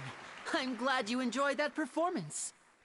But our magical journey has only just begun. I've prepared even more astonishing surprises for everyone here. The magic of transformation and disappearance can go far beyond what you've just seen. I'm sure many of you are thinking that escaping the water tank was impressive enough, but Lynette is still my assistant after all. In which case, I have ample time to make all necessary preparations. So, for my next trick, I will require the participation of one lucky audience member. Please, if my assistants could bring out the magical boxes now. There are 2 boxes, and only 2 boxes. One is here, and one is there in the aisle among the audience. I'm sure many of our clever audience members have already guessed our next magic trick. A swap! Our lucky audience member and I will each enter a magic box. After 1 minute, we will each emerge from the opposite box. Now please, everyone pay very close attention to the box you see here. Don't give me any chance to make a move. Wow! How's he gonna do this? Hey, do you think this is all magic tricks, or does Lenny have actual superpowers? The lucky audience member will be generated by this random number selector. It selects numbers entirely at random. Even I don't know who will be chosen to participate. Now then, let's begin. Let me see. Oh, row 7, seat 3. Congratulations! You now have the chance to experience magic firsthand for an entire minute. Please, come forward. My assistant will take you beside the magic box. I'm sorry, it might be a little cramped inside, but no need to feel nervous. We've carefully arranged everything for you to be as comfortable as possible. You don't need to do anything, but no matter what strange things may happen, don't come out of the box. If the magic is interrupted, who knows where you might end up? You might even find yourself in the Fortress of Meripede. Oh, okay. All right. Before I enter the magic box, there is one more thing I need to ask the audience to do. Could you all give me a countdown? Like this. 60, 59, 58. Just keep counting down. You can go a little faster or slower if you like. I won't be able to see anything in the pitch-black box, so I'll be relying on your voices to know when time is up. Oh, and no tricks now. If you quickly count from 60 in just 30 seconds, then I'll be in a tough spot. Ooh! Paimon kinda wants to count faster after hearing him say that! No, that won't do. I can see it in your eyes. You still can't be trusted. Let's practice together. Come on, repeat after me. 60, 59, 58. 60, 59, 58! That's right, perfect. Keep it going. All right, I'll see you all on the other side once you've finished counting.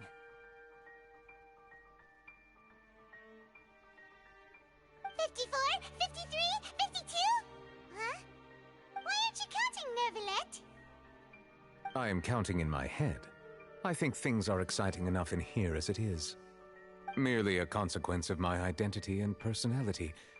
Do not worry about me. Just enjoy the show. Oh, all right. You look so serious that Paimon thought you might be feeling uncomfortable or something. 40, 39, 38! Mr. Linney, are you all right in there? Is everything ready? Yes, I'm fine. I'm just double-checking the direction of the magic. It would be a disaster if we get sent to the wrong places. For example, mid-air right above the audience. Even though he's saying that, Lenny doesn't seem nervous at all.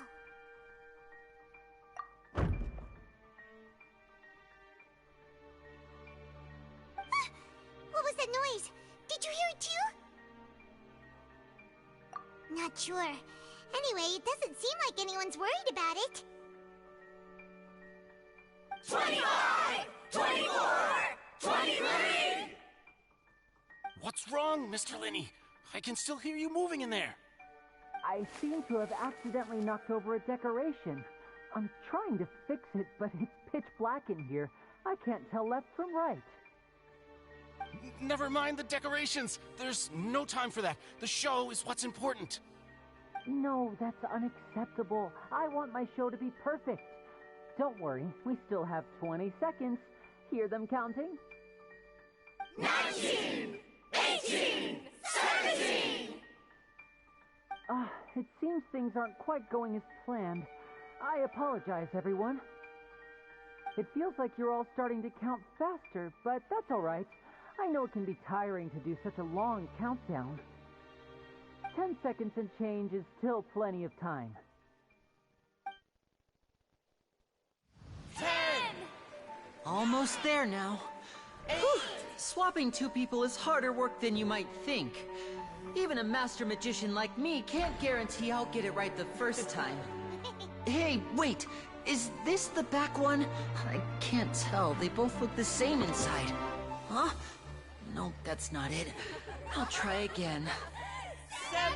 Hey, slow down! Honestly! 5! 4! 3! Whoops! That doesn't count! 0!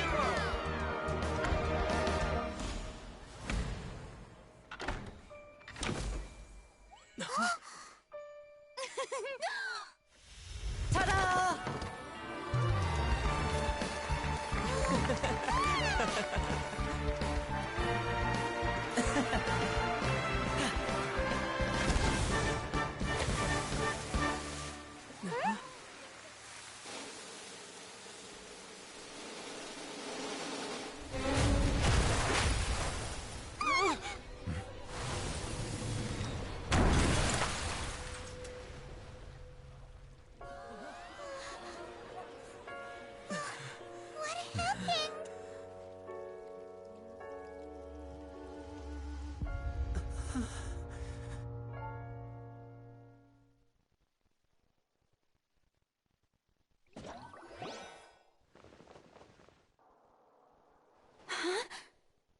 Is this part of the show? Mr. Linney, you're going to use magic to fix the stage now, right? What happened? Oh no. Maybe this isn't part of the show. The girl was still in that box, right? This performance is over. Medical staff with me. Guards, secure the scene and detain all the performers. Seal the exits. No one is allowed in or out at this time. Yes, that's right. If this was just an accident, then we must investigate the cause. But if this was all part of some scheme, then those accountable will not escape the judgment of the God of Justice. No need to be alarmed, you two. We'll get to the bottom of this soon enough.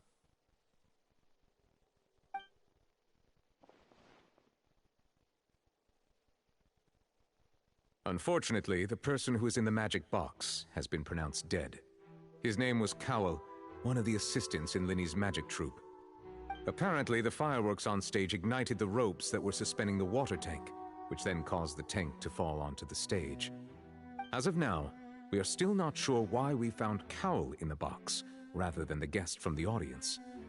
And after an initial search of the area, the guards have confirmed that the girl is nowhere to be found. It appears that this incident was not merely some mishap with the performance. And there are many indications that it is connected with the case of the serial disappearances of young women. The serial disappearances case? That's the case that Charlotte mentioned before.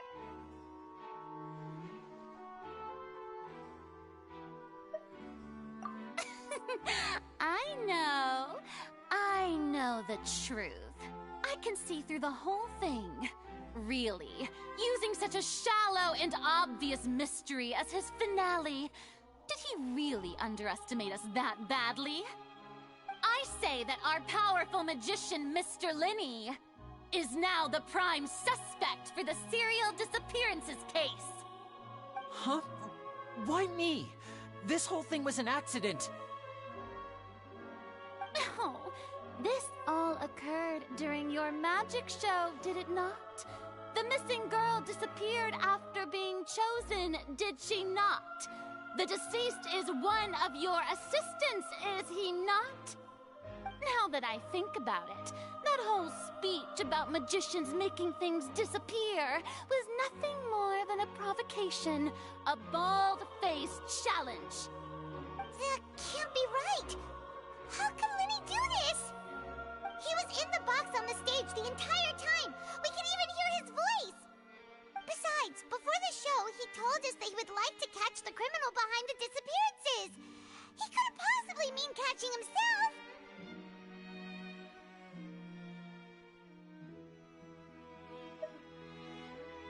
Save discussion for a later time, please. Lady Farina, may I assume that your comments just now constitute an accusation against Mr. Linney and his associates, and that you are pressing charges? Huh? I just think that he... Well, I think it might be a little early to talk about formally pressing charges. But what Lady Farina said just now makes perfect sense. Looks like she's gonna personally deliver justice. A kidnapping and murder carried out under the cover of a magic show. Lady Farina said it all. I mean, of course, my dear people. But what excites me even more than the obvious truth before our eyes is the opponent I'll be facing. That's right. I mean you, Traveler. You'll support Lenny, won't you? After all, he was the one who helped you the first time we met. Then there's no problem at all. You know, the Traveler and I already had a duel the first time we met.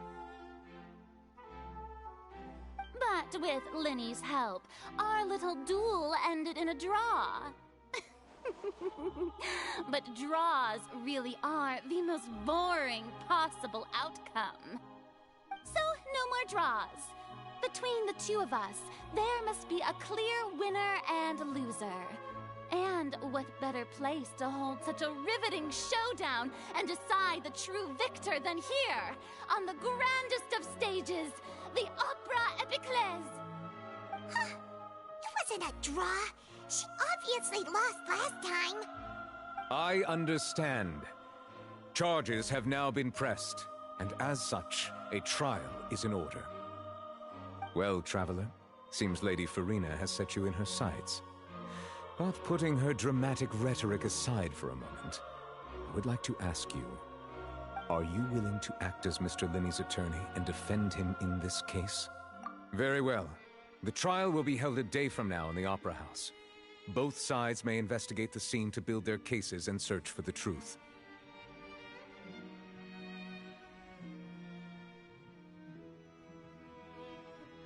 Linney and his troupe are all potential suspects and shall remain within the Opera House. The audience may begin to leave in an orderly fashion once they have been cleared by the guards. A day isn't that long. Let's see what kind of case this big-shot outlander can build in such a short amount of time. I'm really quite looking forward to hearing it.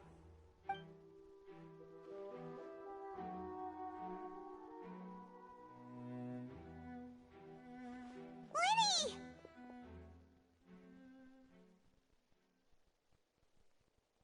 Sorry about everything that happened just now. Were you frightened? Of course! Who wouldn't be scared after witnessing an accident like that?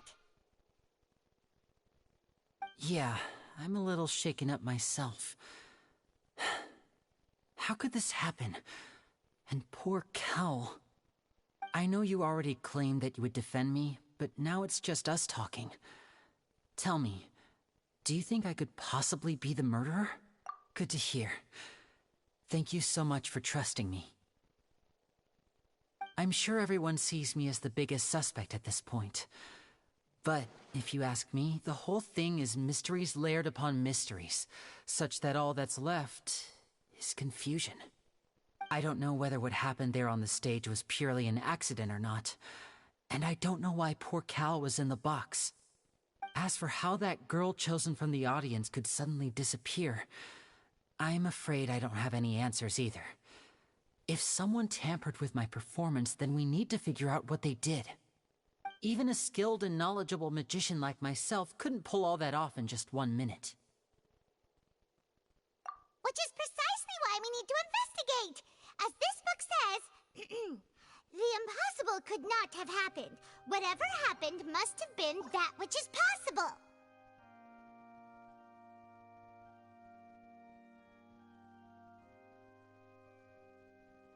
Paimon bought them when we were reading at the bookshop in the city earlier. Pretty cool, huh? Don't worry, Paimon used her own savings to buy them. It wasn't from our travel funds. I think they look cute on you, Paimon. You have good taste, Lynette. That's the right attitude. Feeling depressed isn't going to help me now. I need to get back to my normal self. But with the guards watching our every move, it's going to be especially difficult for Lynette and I to prove our own innocence. Good thing you agreed to be our attorneys. Thanks for that. We'll be counting on you. Yes, thank you so much. Yeah, just leave it to us. Oh, since we're going to start investigating, Paimon has a question first. Where did Lynette go during the performance? Ah, well, I'm afraid that would involve some of our essential trade secrets as magicians. The secrets behind our magic are past saving, Linny. I suppose you're right. The truth behind our tricks is going to be important evidence that will be weighted during the trial. 'Tis truly a pity. As a magician, our magic show is a work of art. We've poured countless hours and spared no effort in perfecting it. But if revealing our secrets will help you uncover the truth behind what happened, then it will be well worth it. We should go somewhere else if we're going to discuss our magic tricks. We'll go speak with the guards, and in the meantime, you can go investigate the stage and the seating areas. Alright, let's go have a look while the investigation teams are still here. Detective Paimon is on the case!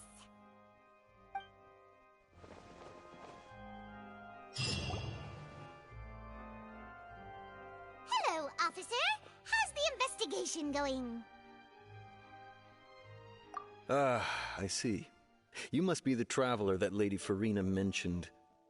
Listen, I'll be perfectly honest with you. I'd avoid getting mixed up in this whirlpool of a mess if I were you. Huh? What do you mean? Come with me and you'll see. The deceased is one of Linny's assistants, named Cal. Even though he hadn't joined the troupe long, he was hardworking and everyone generally liked him. The assistants are usually in charge of setting up and inspecting the props, as well as assisting with the show and keeping the crowd engaged. As you probably saw when you were in the audience, the water tank suddenly fell and smashed the box with Cowl inside it. This is the real mystery. We've already searched the scene and were unable to find any traces of the girl. However, if you look carefully, the box was positioned directly under the water tank. The ropes holding the tank were then burned by the pyrotechnics on stage, causing them to snap. All these factors lining up so perfectly makes it hard to see this as a mere accident. If anything, the more logical explanation is that the whole incident was intentionally planned, and Linny is the most likely person to have access to all these areas. But he doesn't have a motive! Are you both good friends of his? Well, you can't say we're good friends, but we've known each other for a little while. So in just a short time, he was not only able to win your trust, but even convince you to act as his attorneys. I know there's no such thing as magic. The real trick of a magician is holding the audience in the palm of their hand. I've seen a lot of cases, and I can tell you that people are the least reliable kind of evidence. Sorry, I tend to be pretty straightforward. Just know that I'm warning you for your own good. Anyway, you may investigate the scene of the crime yourselves if you're curious. Who knows, maybe you'll be able to come up with some new evidence.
The investigation team has some new findings.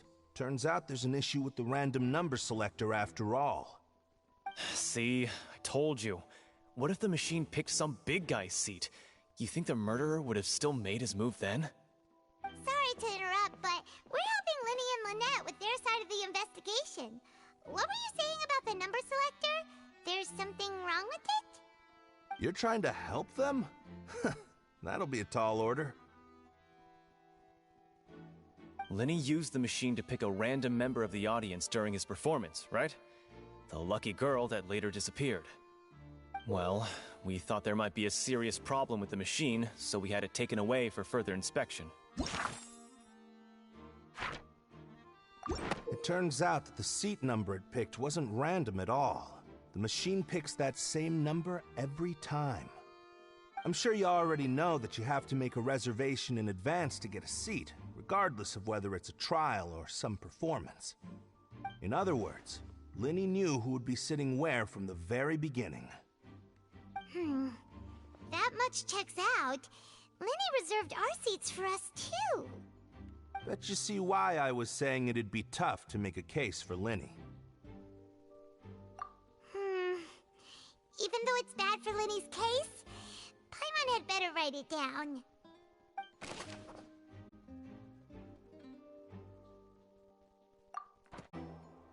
So this is the rope that broke and caused the water tank to fall.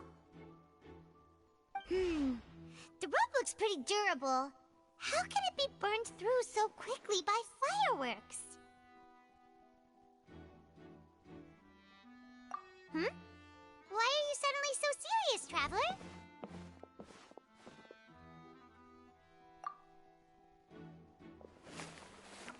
Whoa! Look! This bit is made from different material! Most of it was burned away, but there's still a little bit of it left. So if a rope meant to hold something was made with that kind of material in it, then that means... Wait! Paimon should write all this down! Let's take notes!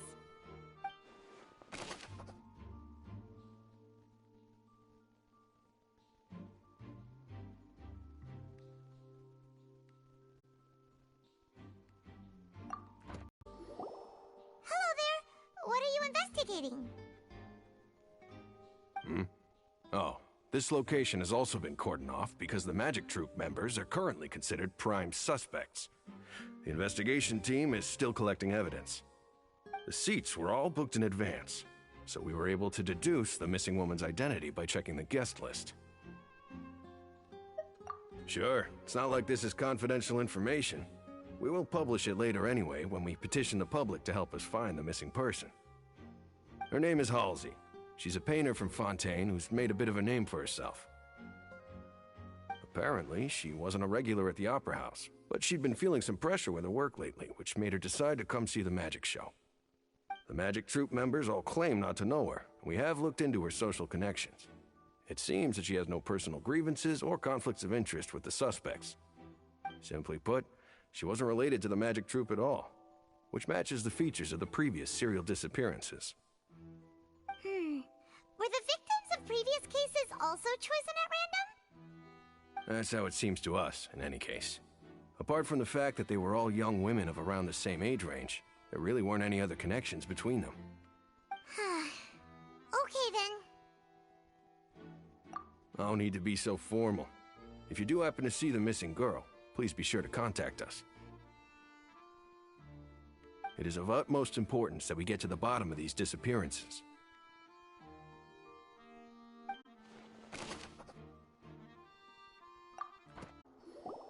I see that you're investigating the area. Well, it just so happens that I'm interested too. If you find any new and interesting leads, be sure to share them with me, all right? We don't have too many thoughts yet.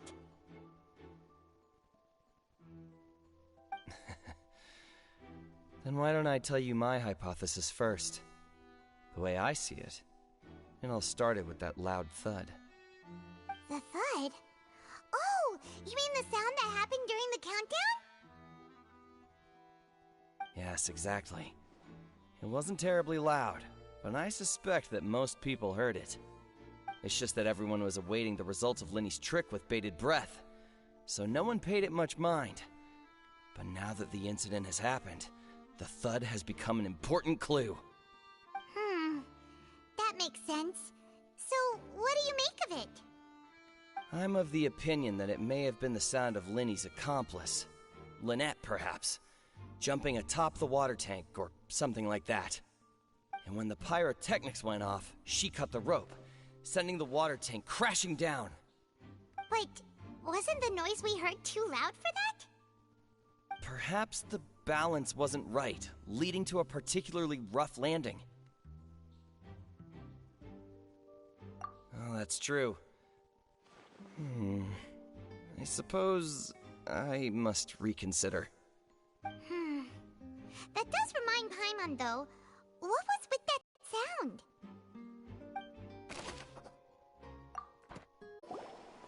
Hey, you! Yes, both of you! Over here! I've been keeping an eye on you for a while now. Huh? You mean us? That's right. If I'm not mistaken, you're also among those who wish to cut down the thorns and pursue the truth. No? And by the looks of it, you're not from Fontaine. Well, you're right on the more about that one, but who are you?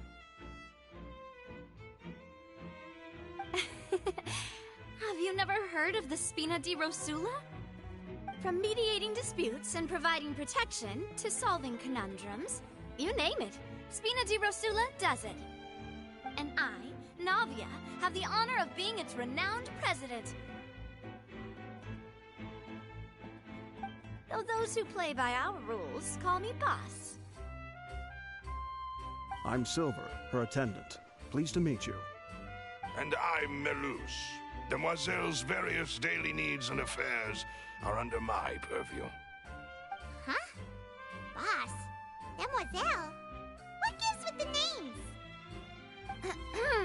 Well, I am the second generation president. Melus and the others are still used to my previous title. My apologies, Demoiselle. Should you prefer, boss, I will endeavor to use that instead. No, no need. You don't have to call me boss. Just Navia is fine. Okay, if you say so. Not that we're members of Spina di Rosula anyway. All merely trifling details. Never mind. Now, back to the situation at hand. That's right. I've always kept an eye on the serial disappearance cases. My interest stems from a matter back from my father's time. Judging from the look of things, I find Linny an unlikely mastermind. Really? We think so too! That's why we're looking for clues now. But how did you come to that conclusion? Intuition, naturally. My unparalleled intuition. Farina sure was quick to point the finger at Linny without any decisive evidence whatsoever, wasn't she? But that's not uncommon for her. If you remember, the Justice had to interrupt her and ask if she was pressing charges just to keep her from getting carried away. Anyway, a trial begins the moment someone levels charges. And, of course, there was no way Farina was going to back down in that situation. Sounds more like you just don't trust the Hydro Archon. Well, what's your opinion? I must admit that she can be interesting at times, but liking her doesn't mean that I'll blindly agree with her. All right, I've answered your question. Now, it's time you answer mine. Wait a minute! Did that answer count? Well, I say it does. But don't worry, you won't hear any pointless questions from me. In your opinion, do you think it's right to treat a trial like it's an opera?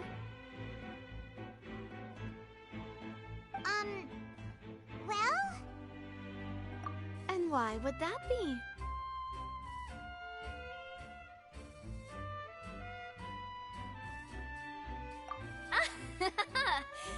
See, Silver and Maloose?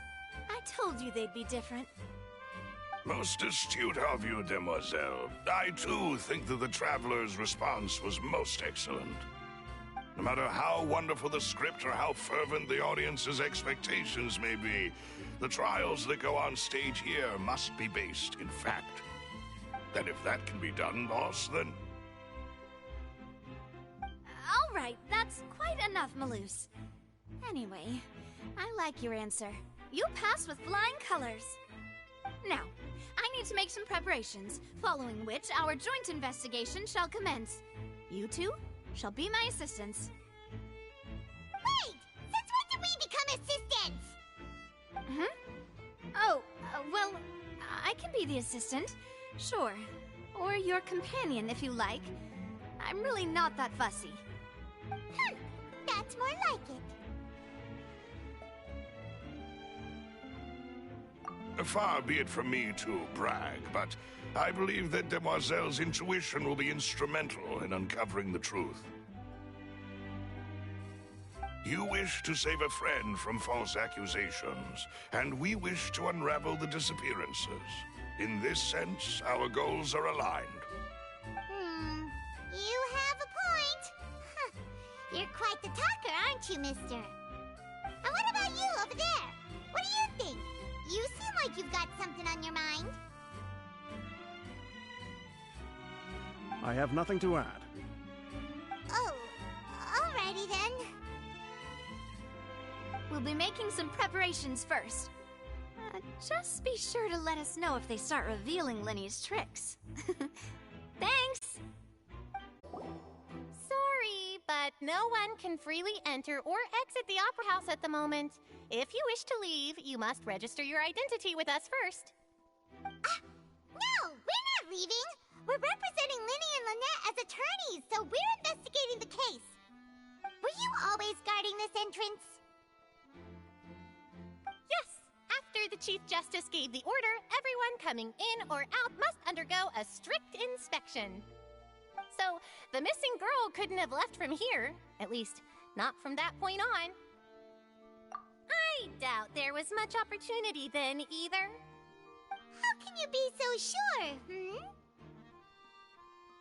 Well, because I was in charge of security near the entrance at that time. I couldn't see Linny's performance from here, which was quite a shame. Just my luck. But still, I did not abandon my post, and I stayed put no matter how loud the applause was. If someone had so much as even approached the door, I would have noticed it, let alone if they had tried to leave. We Melazines are good at that sort of thing, you know. So, it's safe to say the girl couldn't have left through here. Alright, thank you for your help. This'll be useful info.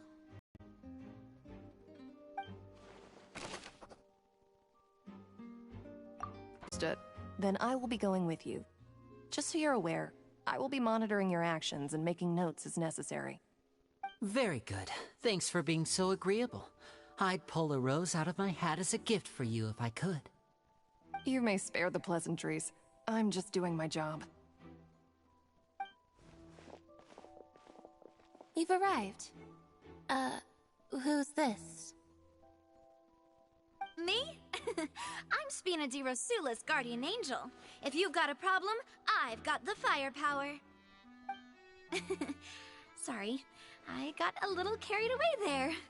Call me Navia. I'm a partner of theirs, and will be helping investigate this whole situation. And these are my companions. Would you mind if they join as well? Fine by me. Oh, new helpers? I would be most grateful. Well, let's just say we're tagging along. It's not every day you get to see the secrets behind magic performed on such a large scale. I appreciate your kind interest. Come with me. We'll be heading below stage.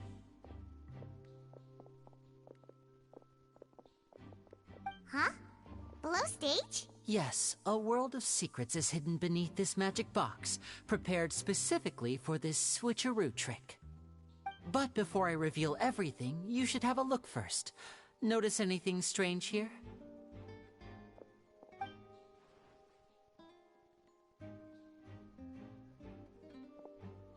I'm not trying to be dramatic. Remembering the details of a trick will help you understand the methods used to perform it more easily. Huh. Weren't there balloons and other decorations here? Where did all that go? Ah, good eye. That said, you're still far from discovering the answer. The back? You mean the inside of the door? What's different about it? Paimon didn't notice anything. Very good indeed. I thought you might not be able to catch that, given that you were sitting in the first row. The back of this door was patterned. Those patterns are now gone, replaced by a smooth wooden board. So, if you put 2 and 2 together, what do you get? Exactly. All right, let's go. I'll tell you how it works as we head down.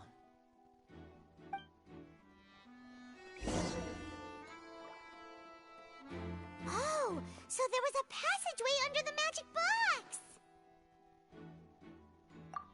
box! I knew you'd figure out most of it as soon as you saw this place.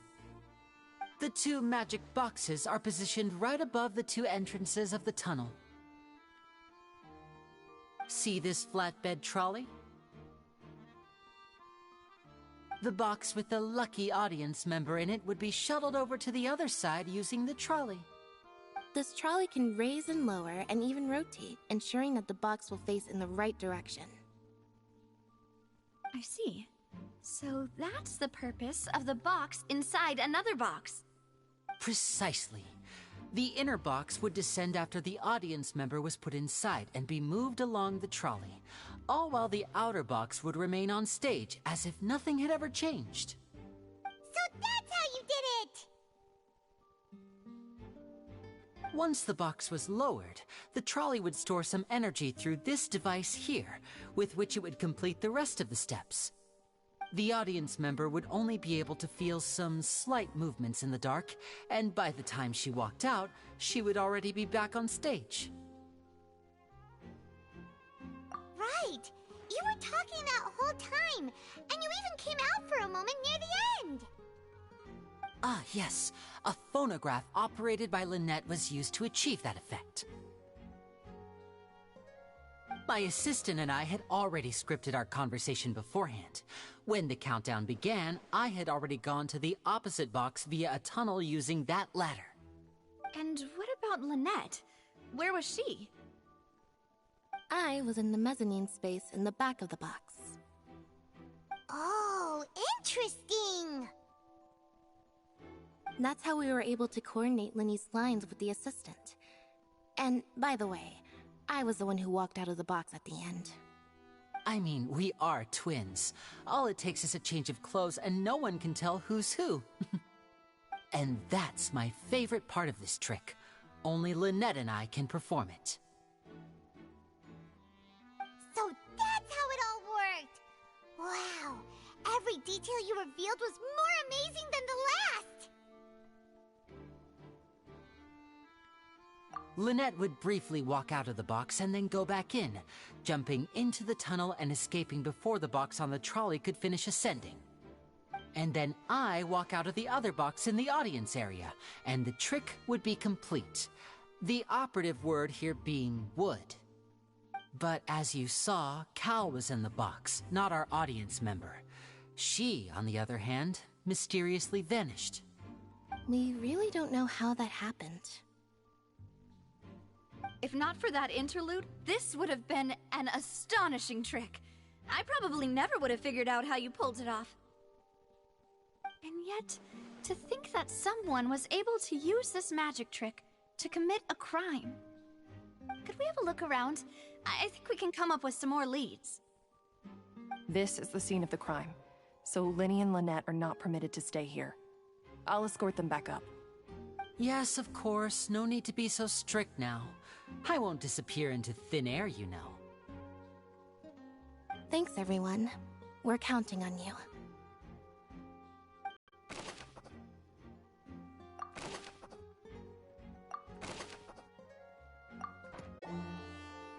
Huh. What's this? Looks like a hook tied to the end of a rope. Huh? There's all kinds of odds and ends here. Perhaps it was a prop for a different trick. But why would it have been left here? Whatever it is, let's make a note of it first.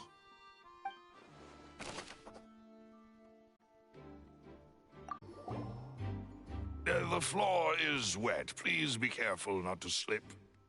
Speaking of which, why would there be water here? Oh! Paimon knows! It's one of those tricks where you pour water into a jug and then flip the jug over only for the water to disappear? And here's a broken vase! Huh. Did the trolley knock it down while moving? That can't be. The trolley moves along tracks from start to finish. It couldn't have hit the vase at this distance. Let's note this down too and think about it later.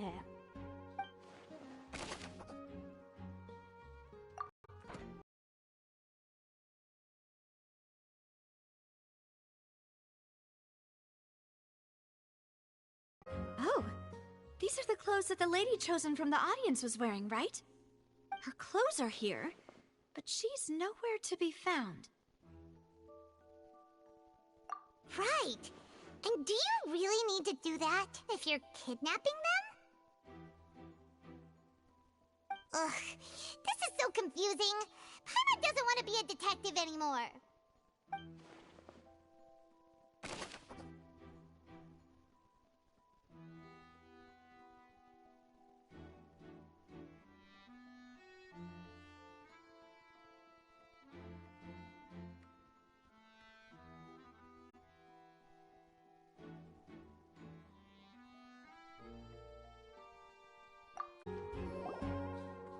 What is this place? It seems someone could fit through here. Huh. Could this have been the suspect's escape route? Alone, perhaps. But if they had to pull another person with them, the space would be too narrow. But there are no other ways in or out of here.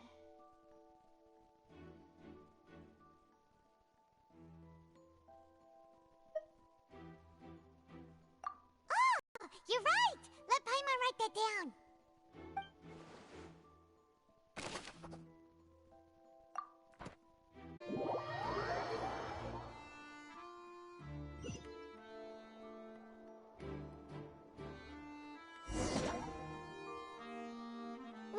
we've ascertained the state of the crime scene. Let's find a place to sort out our findings once Malus returns. It seems to me that there are several things that don't add up here. Apologies for the wait, demoiselle. So, what did the guards say? Did the criminal escape through the vent? They believe the odds of that are very low, since the vent leads to the Opera House's basement. The guards have checked the area carefully. No one left through the basement during the performance or after the incident, and no one was found hiding there. So the tunnels become like a secret chamber then! You know, like the kind you usually see in novels! The plot thickens. Halsey's disappearance and Cowell's death are both quite inexplicable. No wonder Farina was so confident in her accusation. All the current evidence points toward Linny and Lynette. In other words, the charges are very likely to be upheld unless we make some considerable progress. Charges and then trial. So if the charges are upheld, they'll announce a sentence? That's right. This is how a trial goes in the Opera House. During the proceedings, the Chief Justice and the Oratrice will hear statements from both sides. That's right. This is how indemnitium is produced. The statements from both sides, the defenses from attorneys, witness testimonies, and even the audience's emotions will all be projected on the Oratrice. To put it simply, it's as if the Oratrice has its own will, and is a judge in its own right. This also precludes any kind of favoritism on the part of the Chief Justice. And not that this has ever happened anyway. Once both sides have finished speaking, the Chief Justice will make his final decision.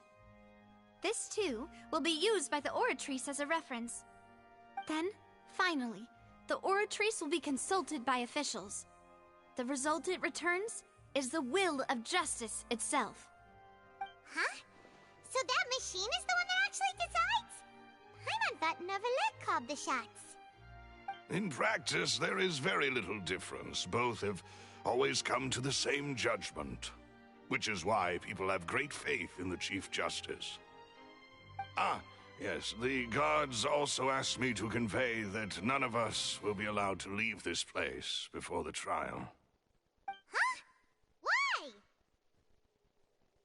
Because we've chosen to act as the twins' proxies. That makes us persons related to the case. They're concerned that we might be colluding with outside parties, or that we might find outside help to disrupt the case.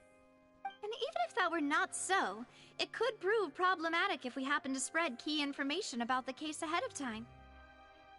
I'm ready to break out at any time. Whoa! There's no need for that! Paimon thinks they have a point. That said, are they providing food?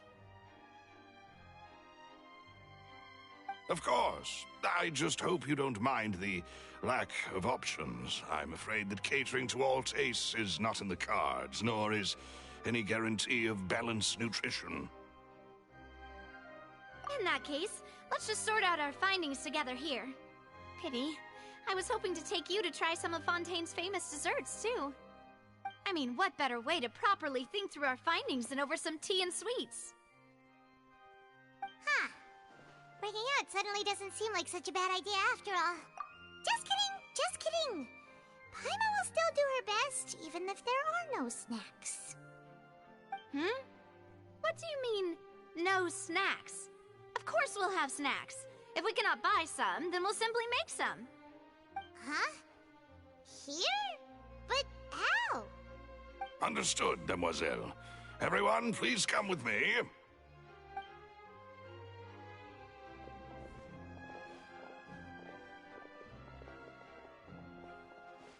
Wait, you're carrying a portable stove with you? Yes, I must be prepared to meet the demoiselle's baking needs whenever the fancy strikes her. I have eggs, sugar, and almonds at the ready. Good work, you two. Then I'll get to it. Please sit tight for a moment. You'll get to taste my awesome snack soon enough. These three are quite the interesting group.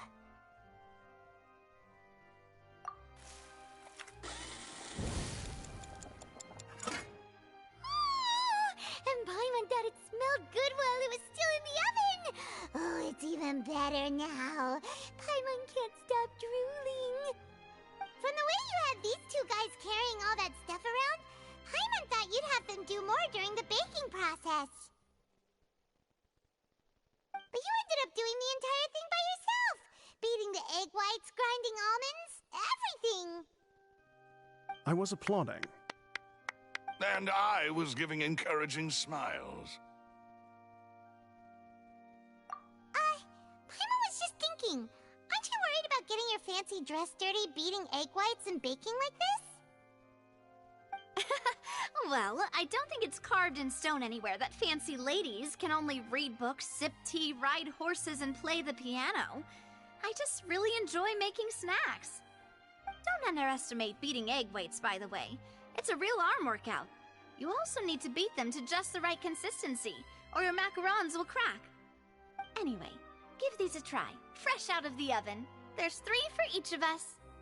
Only 3? Well, eating too many sweet treats might send all that sugar to your head.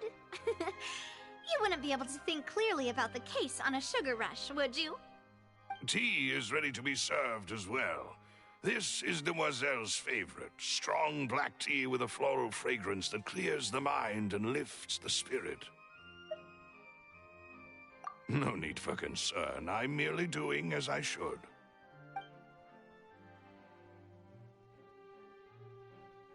All right then. Down to business. As Paimon mentioned previously, the tunnel seems to be something of a secret chamber. However, we can assume that Linny and Lynette were not alone within it. Some criminal also occupied its sealed confines. The magician twins could have committed the crimes, of course, but they lack any logical motive. Exactly! Why would they do such a thing right when everyone was watching? The flower vase and the thud we heard during the performance could indicate some altercation between Halsey and the criminal in the tunnel, resulting in the shattering of the vase, the discarding of her clothes, and her abduction. Perhaps the criminal thought that since she was chosen from the crowd, she would be too easy to identify if she was still wearing the same clothes. Paimon thinks that makes sense, but the real trouble is... True. None of the clues we found thus far support the existence of this third person. But the only people left to consider are both technically victims, whether it's the missing girl, Halsey, or poor Cowell. Huh. Could Halsey have secretly made modifications to the magic props in order to murder Cowell before making her escape? That's right. And even if she had tampered with the setup, she would need to understand the entire trick to pull it off. Nor does she have any motive. The guard said that she has never had any dealings with the Magic Troop's members. Were we not thorough enough in our search? From the sound of things, this is turning into an impossible case. Your macarons are amazing though, Navia. They smell great! They're nice and crisp and super sweet! They are my specialty after all. And I see you've already had 5 of them. What? 5? Oh, that can't be right. Paimon only counted 3, honest! Please don't worry about it. At my age, a few less sweets might actually be a good thing. No! Being greedy is one thing, but Paimon knows how to count. Besides, Paimon knows that if she ate too many, then others wouldn't have enough.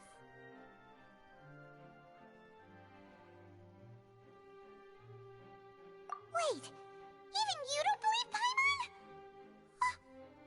How could you? If Paimon ate those 2 extra macarons, then may they turn into stone in her stomach! All right, we get it. Well, I suppose one of us might have gotten too engrossed in our chat and eaten them by mistake. No big deal. Maloose, set up the stove again if you would. Huh? What are you doing? Making sure everyone gets 3 macarons, of course. Exactly. We don't want to trouble you. As you wish, demoiselle. And I have the egg, sugar, and almonds. Well, this really is your hobby, huh?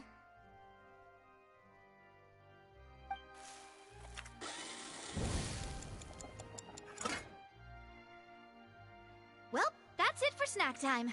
I'm going to have another look around the area. I don't know what we're looking for yet, but we've still got some time. As attorneys, I suggest the two of you think the case over again.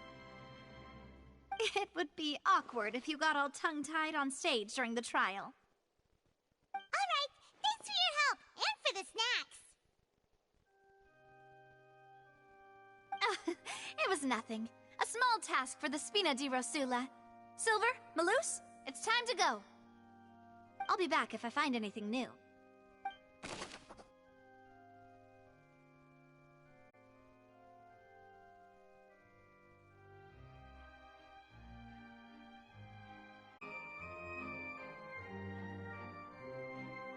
What do we do?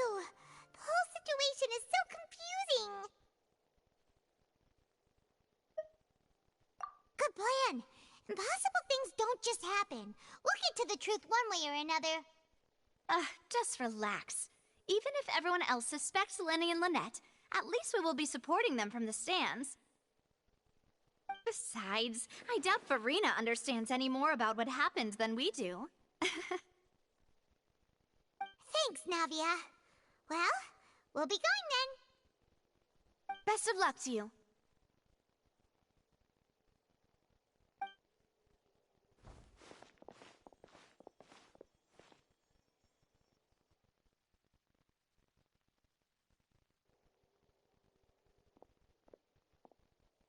Ah, finally, you're back. Well, how did your investigation go? To be honest, you might be disappointed. No. We're already very grateful that you were willing to help. Well now, don't you all look disappointed? Don't tell me that your investigation came up empty-handed. That was to be expected, of course. The guilty can never produce proof of their innocence. But don't let that stop you. I shall be terribly disappointed should you, my most anticipated foe, concede so easily. Since both parties are present, I declare that the trial regarding the magic show incident is now in session. Firstly, in order for the audience to understand the causes and results of the incident, could we please have Mr. Linney explain the trick? Yes, of course. I will explain while Lynette demonstrates on stage. All the necessary items have been prepared.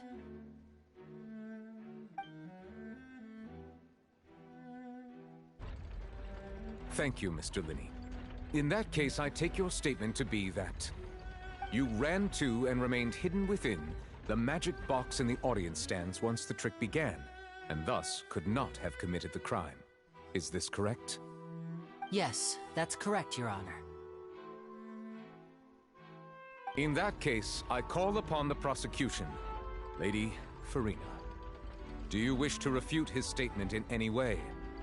Why, of course I do.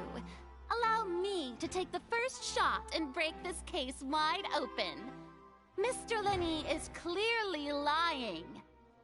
There is no way you could have been in the box the whole time if you were to abduct Halsey and murder Cowell. In fact, I'd say you were hardly in that tunnel at all. That is simply your hypothesis based on the presumption that I'm guilty. Oh, is that so? And if I may ask, what did you hear while you were inside your box? The roaring countdown of the crowd, of course. That's how I kept track of the time and built anticipation for the finale. And you didn't hear anything else at all? Nothing that might leave an impression of any kind? No, nothing. I see. But when the count reached 30 seconds or so, there was a thud. One so loud that I believe practically everyone heard it. Huh? Hey, hang on. Something's not right here.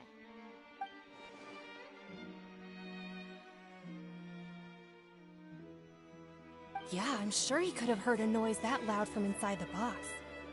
I was right by the box, and I definitely heard the thud. Look at those scales. Could those mean... Well then, ladies and gentlemen, allow me to use the words of the magician himself. You never know what can happen in the blink of an eye. Indeed, it seems his alibi can also collapse in the blink of an eye. Of course, I have armed myself to do far more than smash your alibi. Confidence cannot go unfounded, and my foundations are rock solid. Tell me, aren't you and Lynette actually from the House of the Hearth? The House of the Hearth?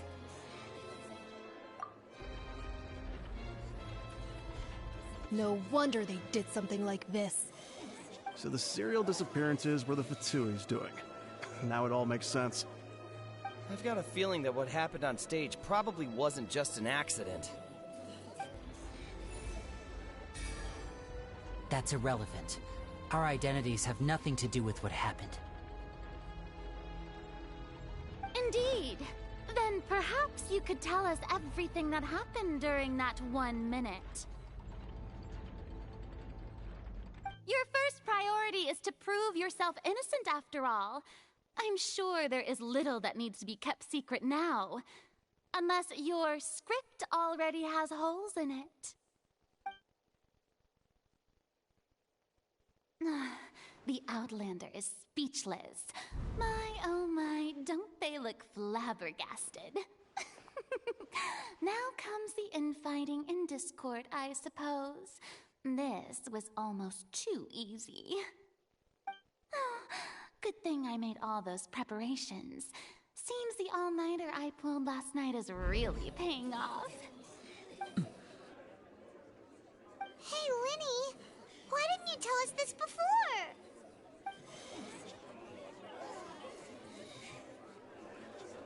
Order! Order! Mr. Linney, allow me to re-establish the facts. Lady Farina has raised 2 points. First, when the thud was heard in the Opera House, you were neither in the box nor the tunnel. Second, you and Ms. Lynette are both members of the House of the Hearth. Are these claims true?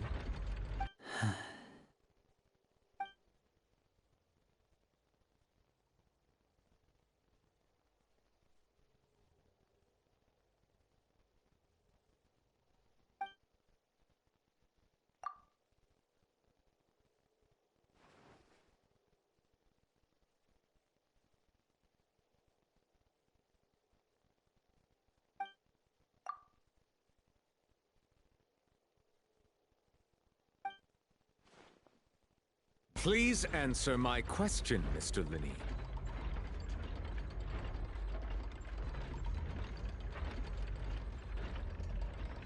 I'm sorry. Yes, they're true, Your Honor.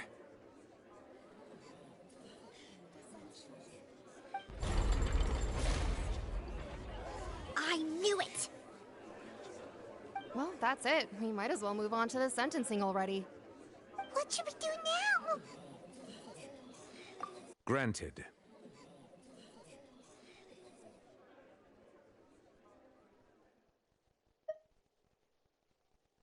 In that case, what is your request? Is that really necessary? They're already as good as guilty. The defendant deceived their own attorneys. What is there left to discuss? Order! Order, I say! Your request is reasonable, and we shall adjourn. This trial will reconvene in 1 hour. So you would stick to Mr. Linney's defense even after knowing what you do now. You certainly have more professionalism than I thought. In that case, my dear audience, let's allow the joy of victory to steep for a little while longer.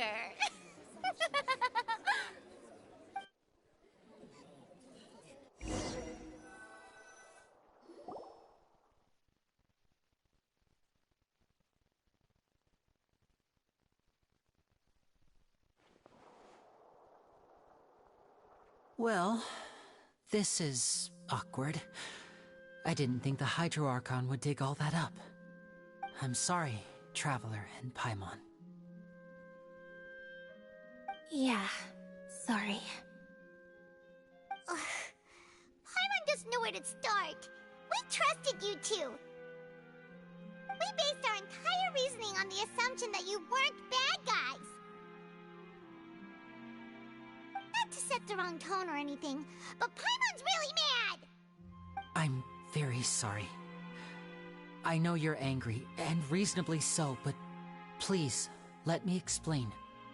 I know you've clashed with the Vitui several times before. I wouldn't be surprised if just hearing the word is enough to make you upset. But our organization is very, very large, and the Harbingers have very different personalities and goals. Right now, we want to save people. As many as we can. That's right. I'm sure we're on the same page when it comes to this nation and the disaster that its people might face. I knew if it weren't for our respective identities, we could become good friends. That's why I didn't wish to flat out lie to you, but chose to hide some details instead. The truth is very important, but being completely transparent about everything would see us spending more effort than we need to. Right. So, you be the judge. Heck, if I were you, I fear that I'd even struggle to trust me at this point. You met a Fatus who works as a magician, a trickster by trade. All by coincidence, too. But still, I'm asking you to trust me. I am no criminal. At least, not in this case. Sorry. Please forgive us. Well, you both say that, but...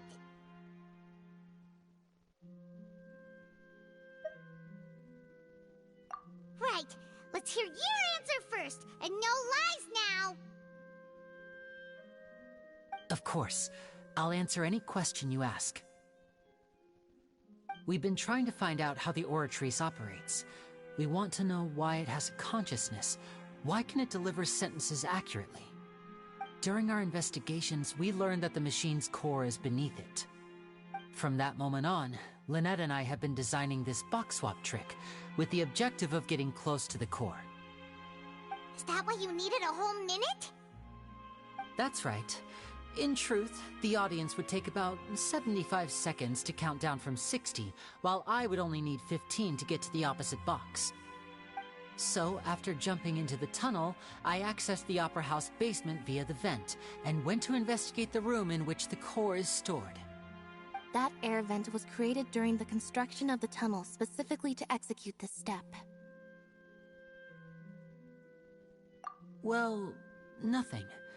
As soon as I reached that room and was about to investigate, I heard someone's voice. Which should have been impossible, of course. I was quite certain that I was the only one in the room. That voice seemed to recognize me and tried to speak to me. I chose to err on the side of caution and retreated the way I came. On the way back, I saw the broken vase and the clothes on the ground, but the countdown was almost finished, so there wasn't time to give it any thought. After that, the homicide occurred just as you saw. Well, that explains why you didn't hear the thud. Because of that prophecy I told you about, of course. We must know all we can about this nation's secrets in order to deal with that prophesized crisis. That's the only way we can save everyone. So, there you have it. The whole truth. I swear, I didn't hide anything from you this time. It was never my wish to proceed under this cloud of mistrust either. But like I said earlier, you can be the judge. If you want to leave because you don't trust the Fatui, there's nothing I can do to stop you. Well, Traveler, you decide. Paimon will follow your lead however you choose.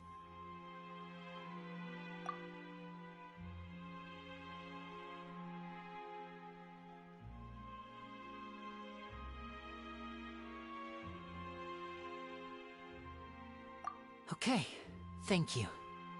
Thanks for giving us a chance.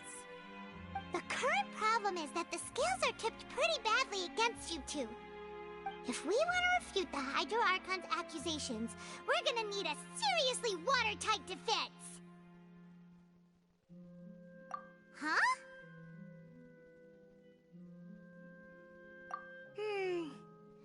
Oh, Paimon thinks she gets what you mean.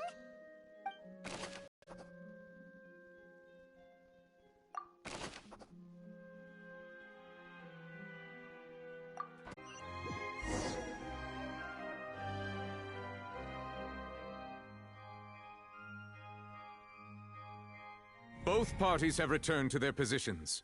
Let us continue the trial. When last we left off, Mr. Linney acknowledged the new evidence presented by Lady Farina as fact. Therefore, Lady Farina may continue stating her reconstruction of the events. Ugh, that took long enough. Now then, if everyone would lend me their attention.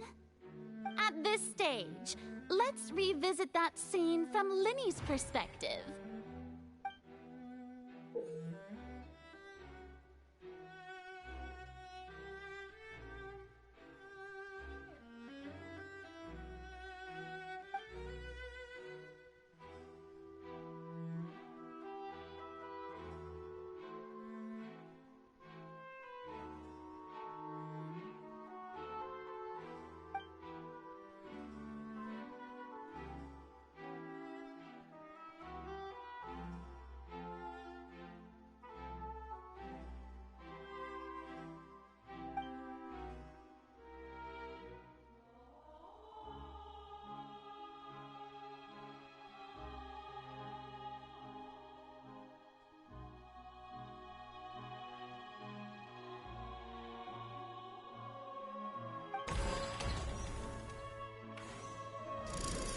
Countdown began, he entered the tunnel.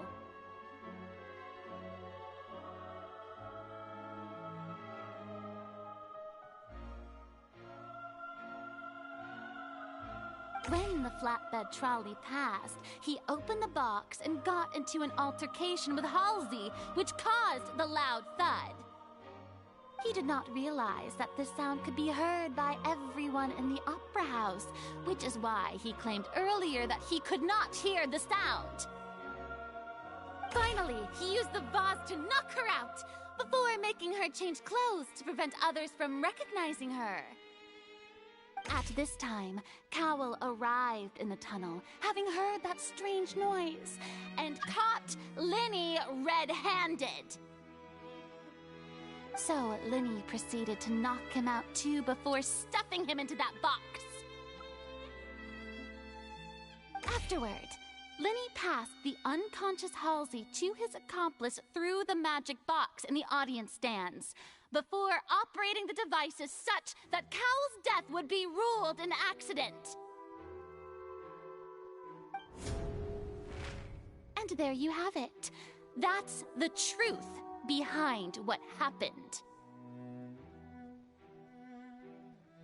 Does the defendant's side have any objections to Lady Farina's description of the events? The key to refuting Lady Farina is the order of events, what Linney experienced, and what he saw.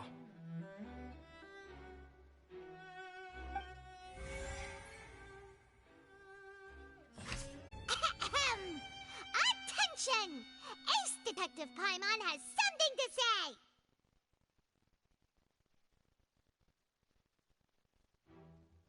When the countdown started, Linney did indeed go into the tunnel. But he immediately used a vent to access the Opera House basement, which is where the underground core of the Oratrice is stored. Once he reached that area, he heard a voice in what should have been an empty room. Since he felt something was amiss, he returned immediately. The crime scene had already developed by the time he reached the tunnel again, and in order to complete the magic trick, he did not remain there for any length of time. Finally, he reached the surface, and that was when the accident happened from his point of view. Therefore, he's innocent!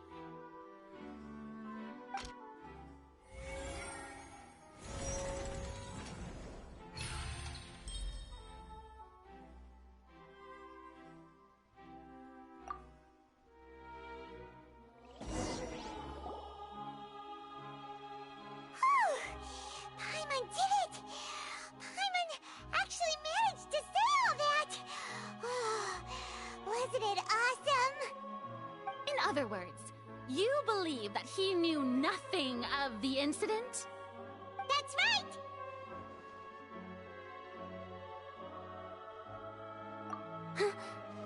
My reasoning?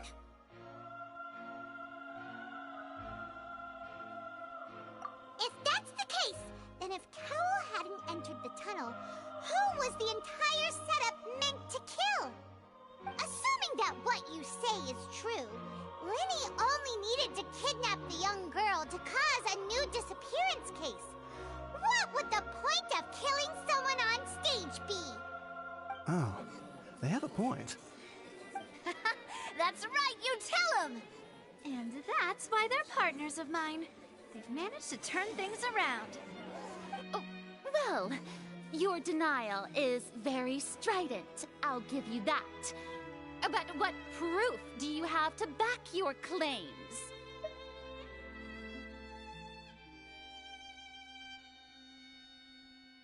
Of course I do. If he had been in the magic box the whole time, how could he have not heard that sound? Why do you ask? You're saying that he wasn't?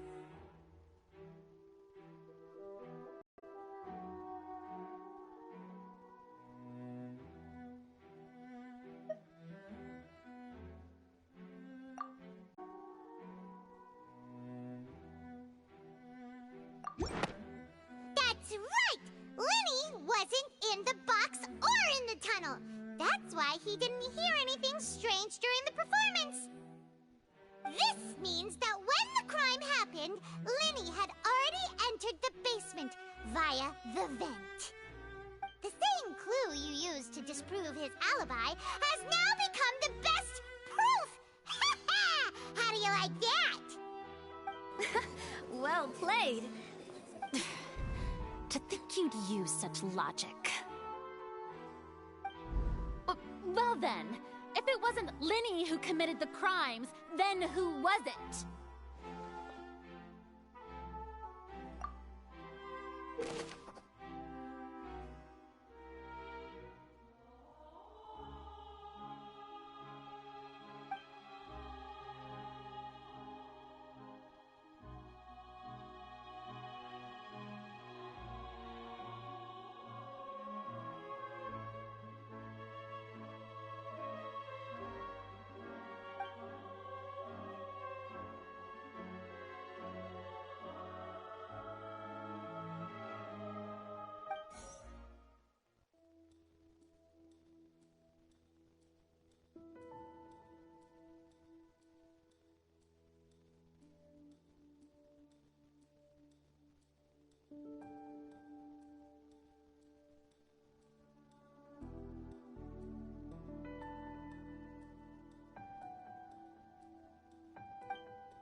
there have been a third person involved? Is that really a possibility?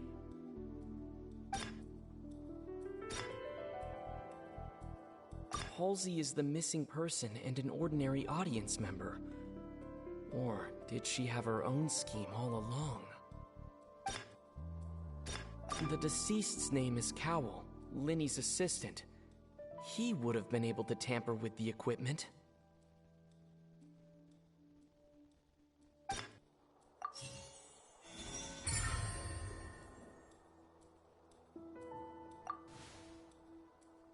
Huh?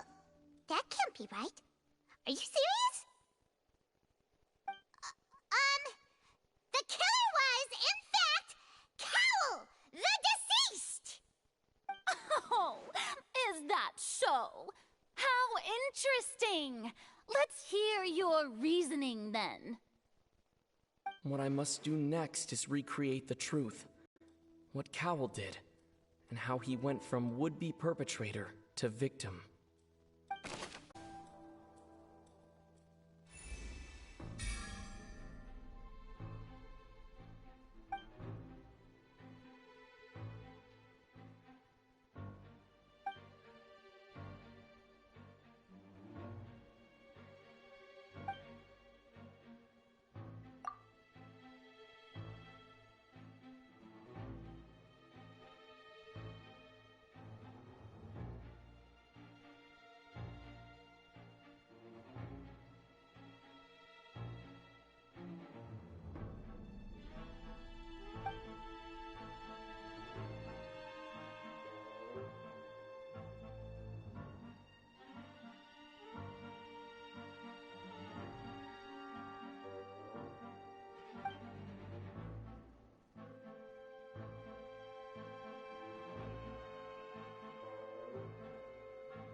What's wrong, Traveler?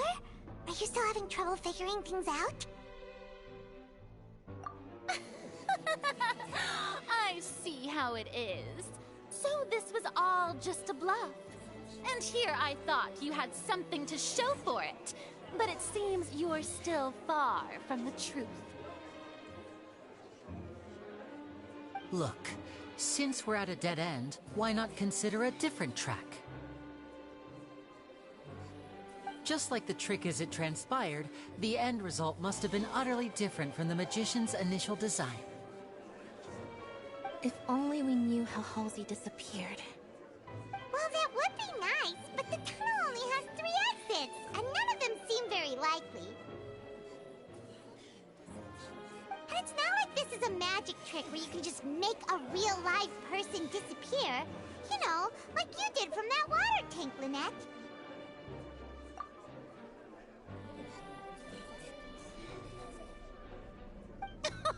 Excuse my interruption, dear opponents, but do you not see that the crowd is growing impatient? There is no greater sin in this opera house than an awkward delay in the performance.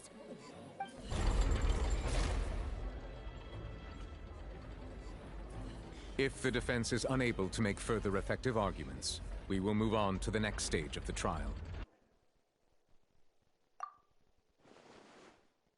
Linny was not in the tunnel at that moment, which gave our criminal ample time.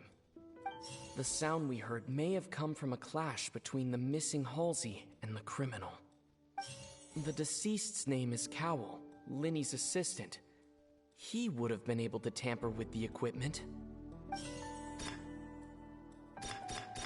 The vase was not broken by chance. It was used to cover important evidence. The water.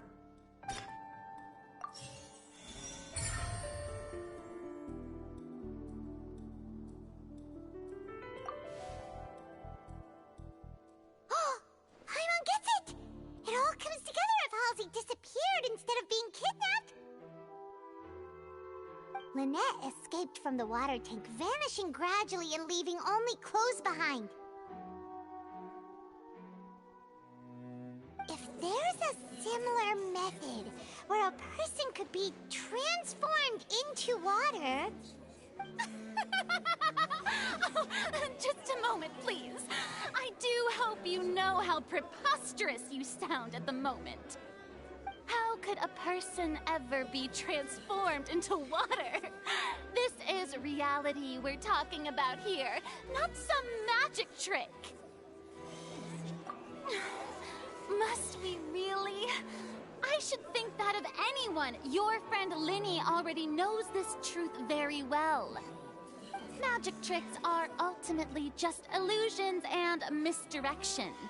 But Halsey's disappearance is very real. We're talking about two completely different things. Even so, I trust the Traveler's judgment. The truth must be out there somewhere. Perhaps some new line of reasoning may open if we try to gather all the focal points that don't make sense. Since Cal was the deceased, we haven't placed much attention on him. But given that we aren't making much progress with the case, it wouldn't hurt to have a look at his belongings, would it? People really do come up with all sorts of harebrained schemes when at the end of their rope. The way I see it, your suggestion that we broaden the scope of our investigation is nothing but a tactic for stalling the trial. Nevertheless, I believe that this is a reasonable request on the part of an attorney. Since the trial does indeed appear to be at an impasse, I believe that additional evidence may help us make more progress. Guards, please step into the lounge and examine the personal effects of the deceased, Cowell.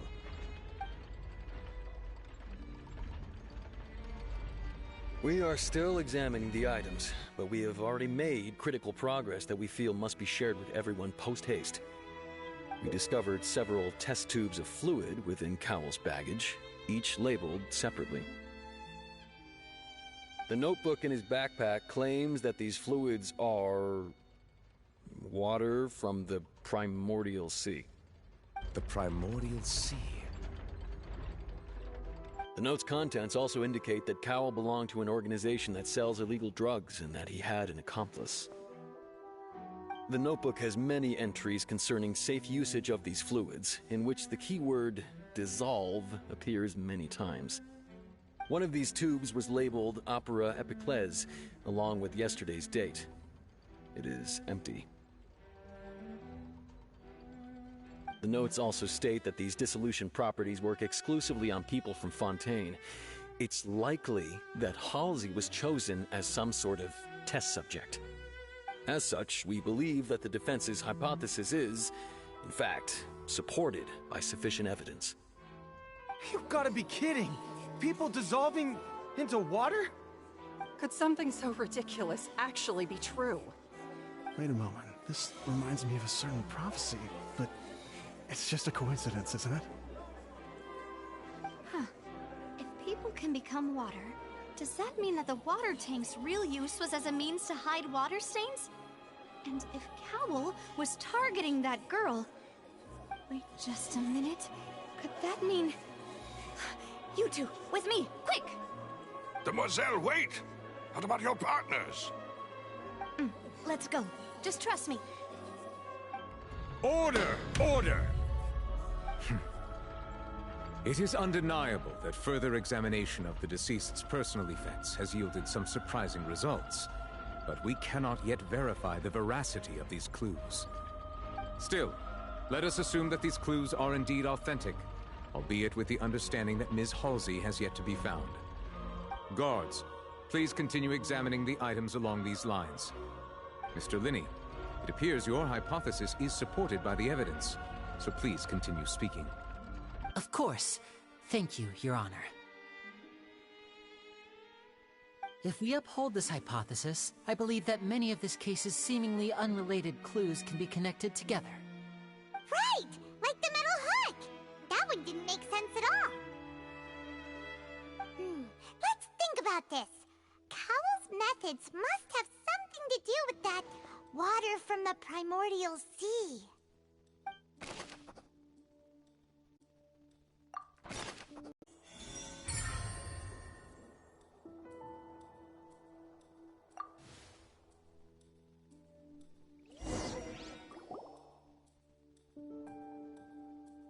Ahem!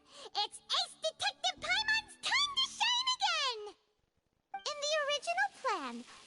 Cowl would tamper with the water tank rope, and the number selector securing his target. When the magic box containing Halsey was lowered, the metal hook would retract gradually and pierce the balloon at the top of the box. When the balloon attached to the box popped, the water from the primordial seed inside it would pour down and dissolve Halsey. Afterward, Cowl would enter the tunnel and break the flower vase to conceal the water inside the tunnel, with the remaining evidence being covered up by the water tank on stage. But he encountered something unexpected in the tunnel, and wound up being fatally hit by the same water tank he meant to use to cover his tracks. Huh. That does make sense. That actually links together a lot of the more confusing pieces of evidence.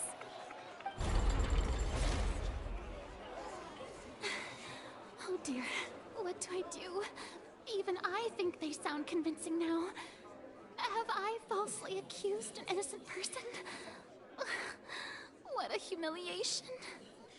Now, it seems like the only point of contention remaining is the exact circumstances that led to Cowl's death.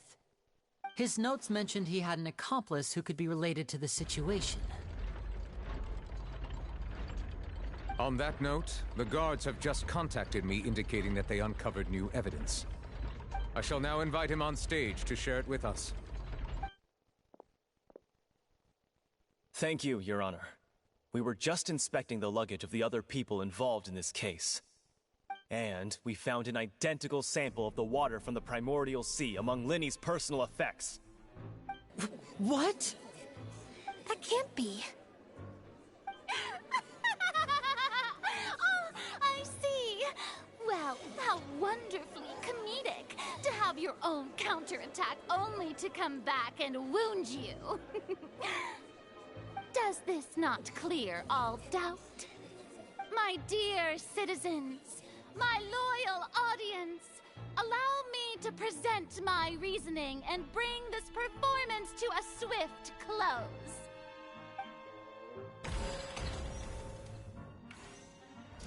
Linny did not need to take part in the dissolution of the young woman at all. Indeed, he did leave the scene via the vent. Having made modifications to the props beforehand, his accomplice Cowl then caused Halsey to vanish using the water from the primordial sea. But upon his return, in cruel avarice, Linny desired sole credit and prepared to do away with his partner in crime. Ultimately, he knocked Cowl out, and the tool meant to cover the crime up also became a murder weapon. Now, as much as I regret having come to such a viciously straightforward conclusion, it does seem that the famed Fatui is quite the cold-blooded and ruthless organization. Am I right, Mr. Linny? We've used up all the evidence we collected. There's no way for us to make a rebuttal here. Is this the end of the road?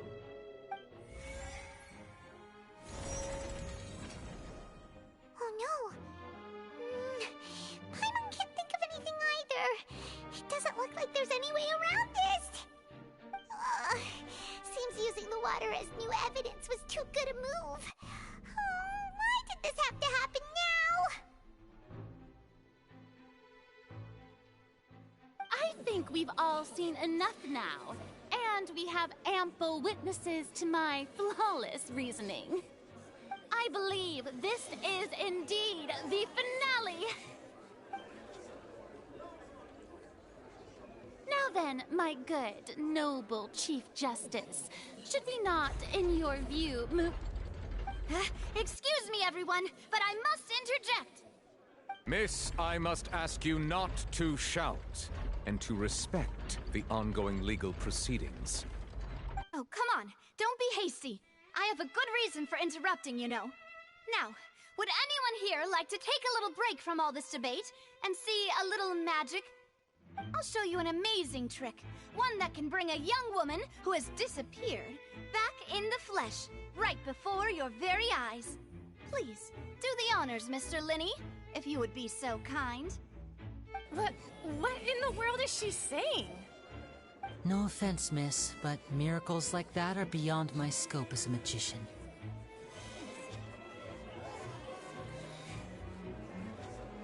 Come on now, don't be silly.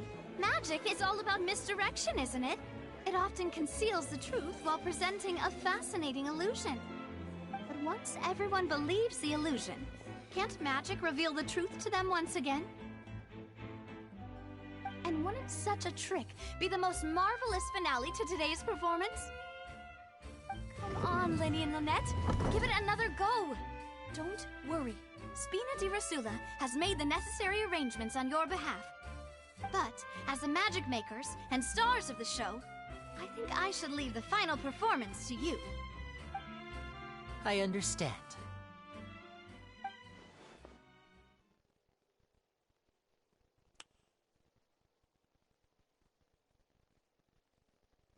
And voila!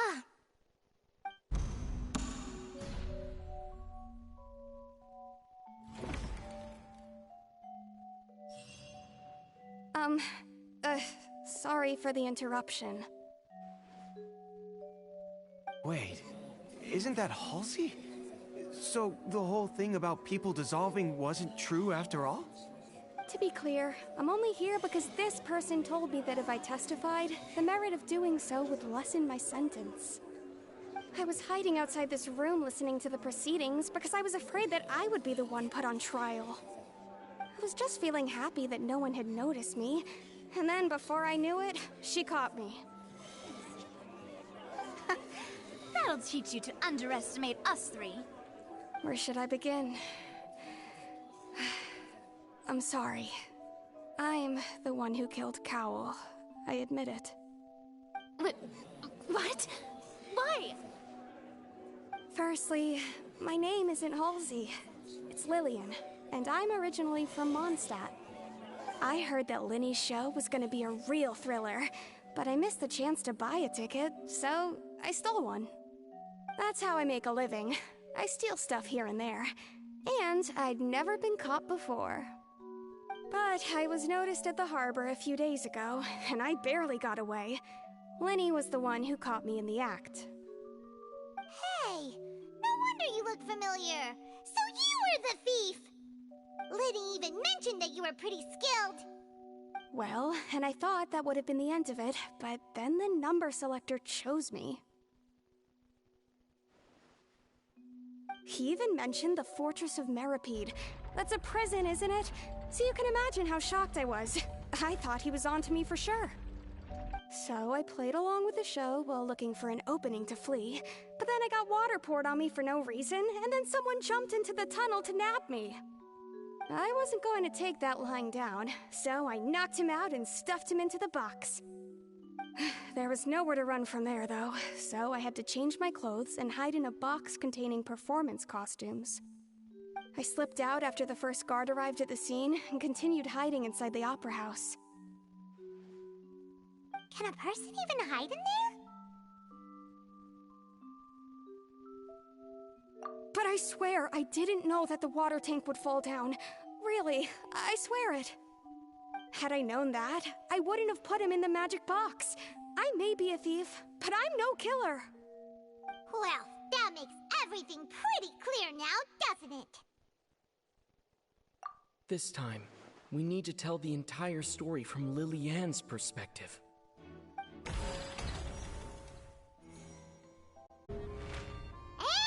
it's Ace Detective Paimon time! Having been selected out of the blue, Lily-Ann panicked. Her panic only intensified after she entered the tunnel and had water poured on her head. So she kicked the door open, producing the thud we all heard.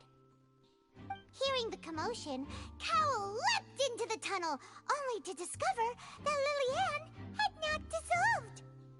He did not know that Lily-Ann was not from Fontaine, but was a thief who made her way in by stealing a ticket. Mistakenly believing that the water from the primordial sea needed time to take effect, he tried to force Lily-Ann back into the box.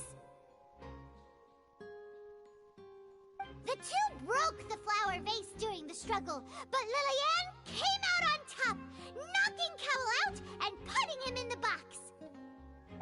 With no way of escaping, she changed her clothes and hid in the costume trunk until the performance ended.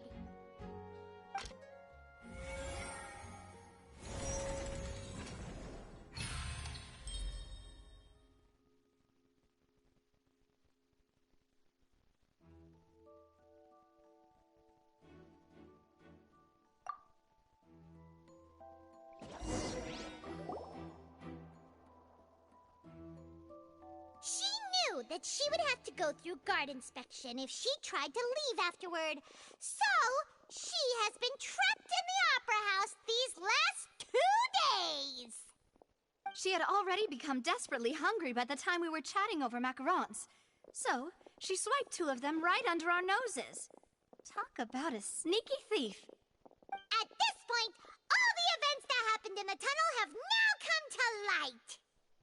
Ah, so that's the whole story.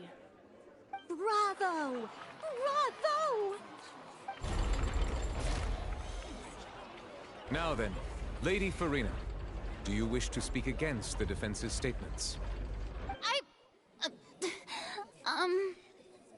Please answer the question, Lady Farina. Also, if I may add, the trial has not yet ended.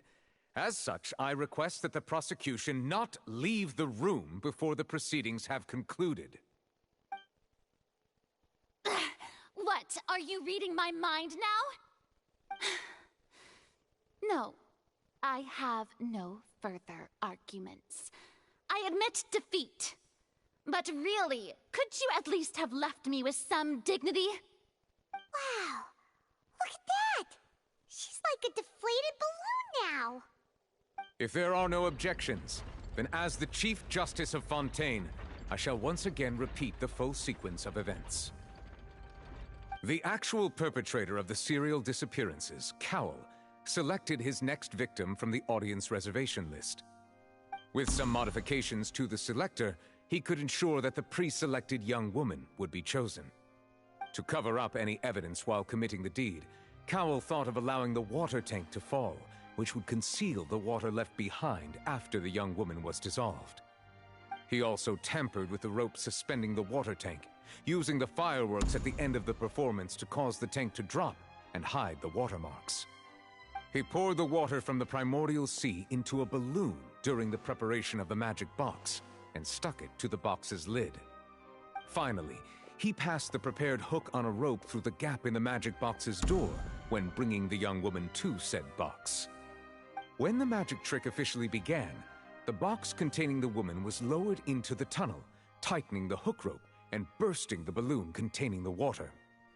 If all had gone to plan, the young woman would be dissolved at this time. However, Lillian was not from Fontaine and thus fled the box with a loud noise.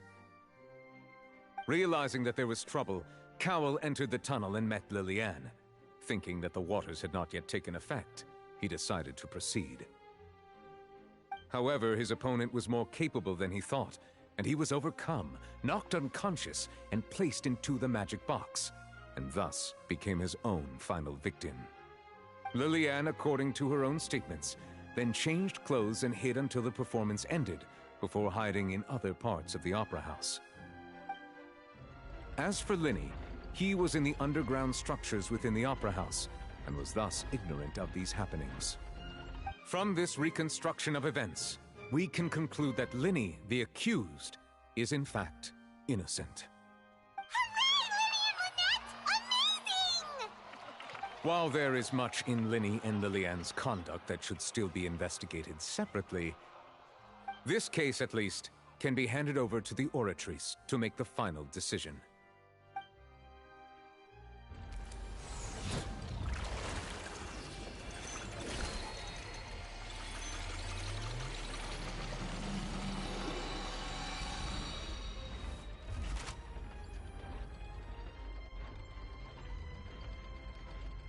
As such, Linny and Lynette are officially declared not guilty.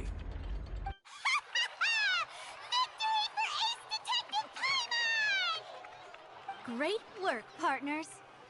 Thank you all. Thank you so much.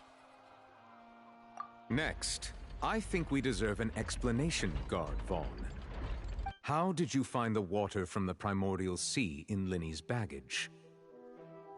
Right! Your discovery caused me to make a serious mistake, you know. Or was that not a discovery, but false evidence that you dare to bring before this court? I suspect that the accomplice mentioned in Cowell's notes was not Linny, but you, yes?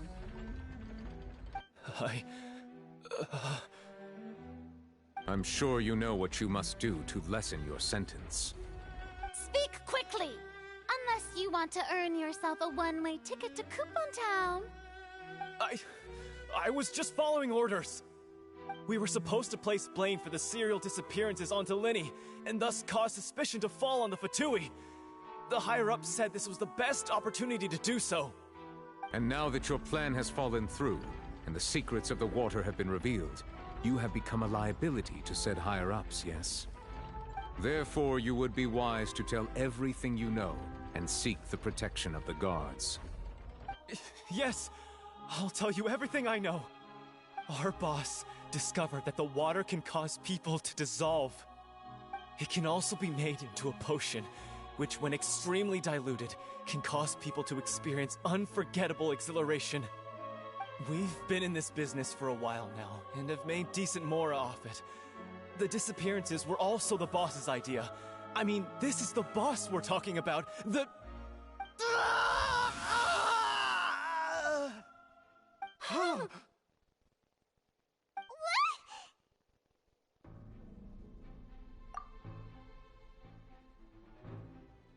And now he can no longer talk. Such ruthlessness. I shouldn't have expected any less of them. An outrageous act. All present, please submit to inspection immediately.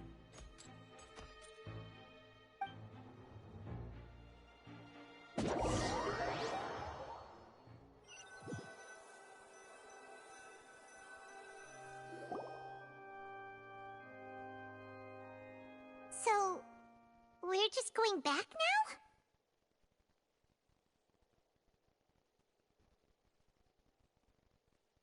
That's true, but... Traveler, Paimon! Please wait. Linny... I know you may not want to speak to me right now. Maybe you don't even want to look at me. But still, let me thank you again for defending me to the end, even after you learned that I'm a member of the Fatui. I guess. But regardless, I'd like the opportunity to set things straight. I didn't approach you with any ulterior motives or ill intent. I've spoken to you as myself, just plain Linny this entire time. As for why I'm a Fatus, it's because the goals of the House of the Hearth align with those of an orphan like me. That's all. That was how Father, who you might know as the Knave, approached recruiting us back then too. The Knave? The one who controls the House of the Hearth? She's your father? That's right. And since we're here, I was wondering, would you mind hearing a story? It's about my past. Back when our parents first died, Lynette and I were left wandering the streets. To survive, I took to surreptitiously observing an older street performer who did magic. It took me several days to figure out how he pulled off his amazing tricks. I took my sister through several streets until we found a crowded corner, and we began to perform magic tricks there. To my surprise, we proved to be pretty popular, and we could at least stop worrying about where our next meal would come from for a time. But I didn't want my sister to remain a street rat together with me forever. Before long, an aristocrat came to me and claimed that he wished to take us in after watching my performances. So you went from orphans to nobility just like that? That was how we felt at first too. As if fate was on our side and we could say goodbye to those painful days. But I gradually discovered that while we were called foster children, He was really after my talent for magic tricks. He would constantly take me to all sorts of banquets to garner attention, which he would then use to expand his social circles. That doesn't seem too bad either. Better than roaming the streets at any rate. It took a while for me to realize just how dark his heart really was. After one particular performance at a banquet, I discovered that Lynette was not on the same return vehicle as me. I waited a long time after we returned home, but she did not come back. I went to that noble's bedroom and asked him about her whereabouts. The answer he gave me was, she caught the eye of the most eminent person at the banquet, so I sent her over as a gift.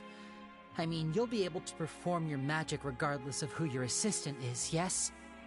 Oh no. So he was gonna... But wouldn't Fontaine's laws deal with such people? As far as outsiders are concerned, this is a relationship akin to adoption or foster care, and they have their ways of escaping the eye of the law. I managed to ferret out the location of the mansion of that so-called eminent person and hurried through the night. But by the time I leaped over the walls, avoided the guards, and made my way in, all I saw was the moonlit ground covered in blood, and the knave standing there in the darkness. So, she'd already taken care of that guy. That's right. She had rescued my sister before she could come to any harm, and had even discovered several girls hidden in a basement, all of them orphans. Father, I mean, the knave, might have seen something in me, and so she made me an offer. The House of the Hearth welcomes you, for your interests align with ours. Here, none will ever betray you. Indeed, betrayal shall never be permitted here. I was hesitant to trust her. I mean, I had just been betrayed by nobles. But she was also quick to destroy the noble who had taken us in at first, giving us back our freedom. Oh, so that's how the two of you joined the House of the Hearth. She has her own plans. She has gained permission from the Tsaritsa to first use the Gnosis' power once she obtains it. She plans to use it to find a way to break the prophecy and save Fontaine. So, she believes in that prophecy too? That's right. The whole House of the Hearth is currently working to combat that crisis. Today's case has also proven that people from Fontaine can indeed dissolve into some sort of water, thus further supporting the prophecy. All of us house members here, Lady Arlecchino herself included, are from Fontaine. We won't give up on defending our homeland. To us orphans, the only connection we have left to this world, apart from our family, is our homeland. So, from small deeds like distributing magic pockets to huge schemes like stealing a Gnosis, everything is aimed at dealing with that prophecy. It's all right. I understand. The only thing I can do is relate all this to you. I just hope you can understand that even as a member of the House, I have never stopped making my own decisions, and that I believe what I'm doing is right. If you should need anything at all in the future, feel free to find me. I will do my best to help you, as plain Linny.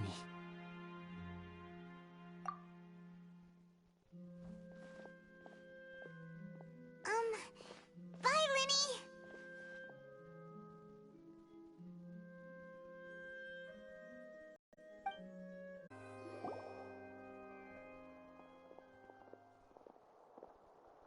Hey there. What was with the disappearing act you pulled right as the trial ended? Were you looking for us, Navia? Well, this whole thing isn't exactly over, is it? I do feel that we're getting closer to solving the serial disappearances case, though. Don't you think so, too? Huh? What's wrong, my dear partner?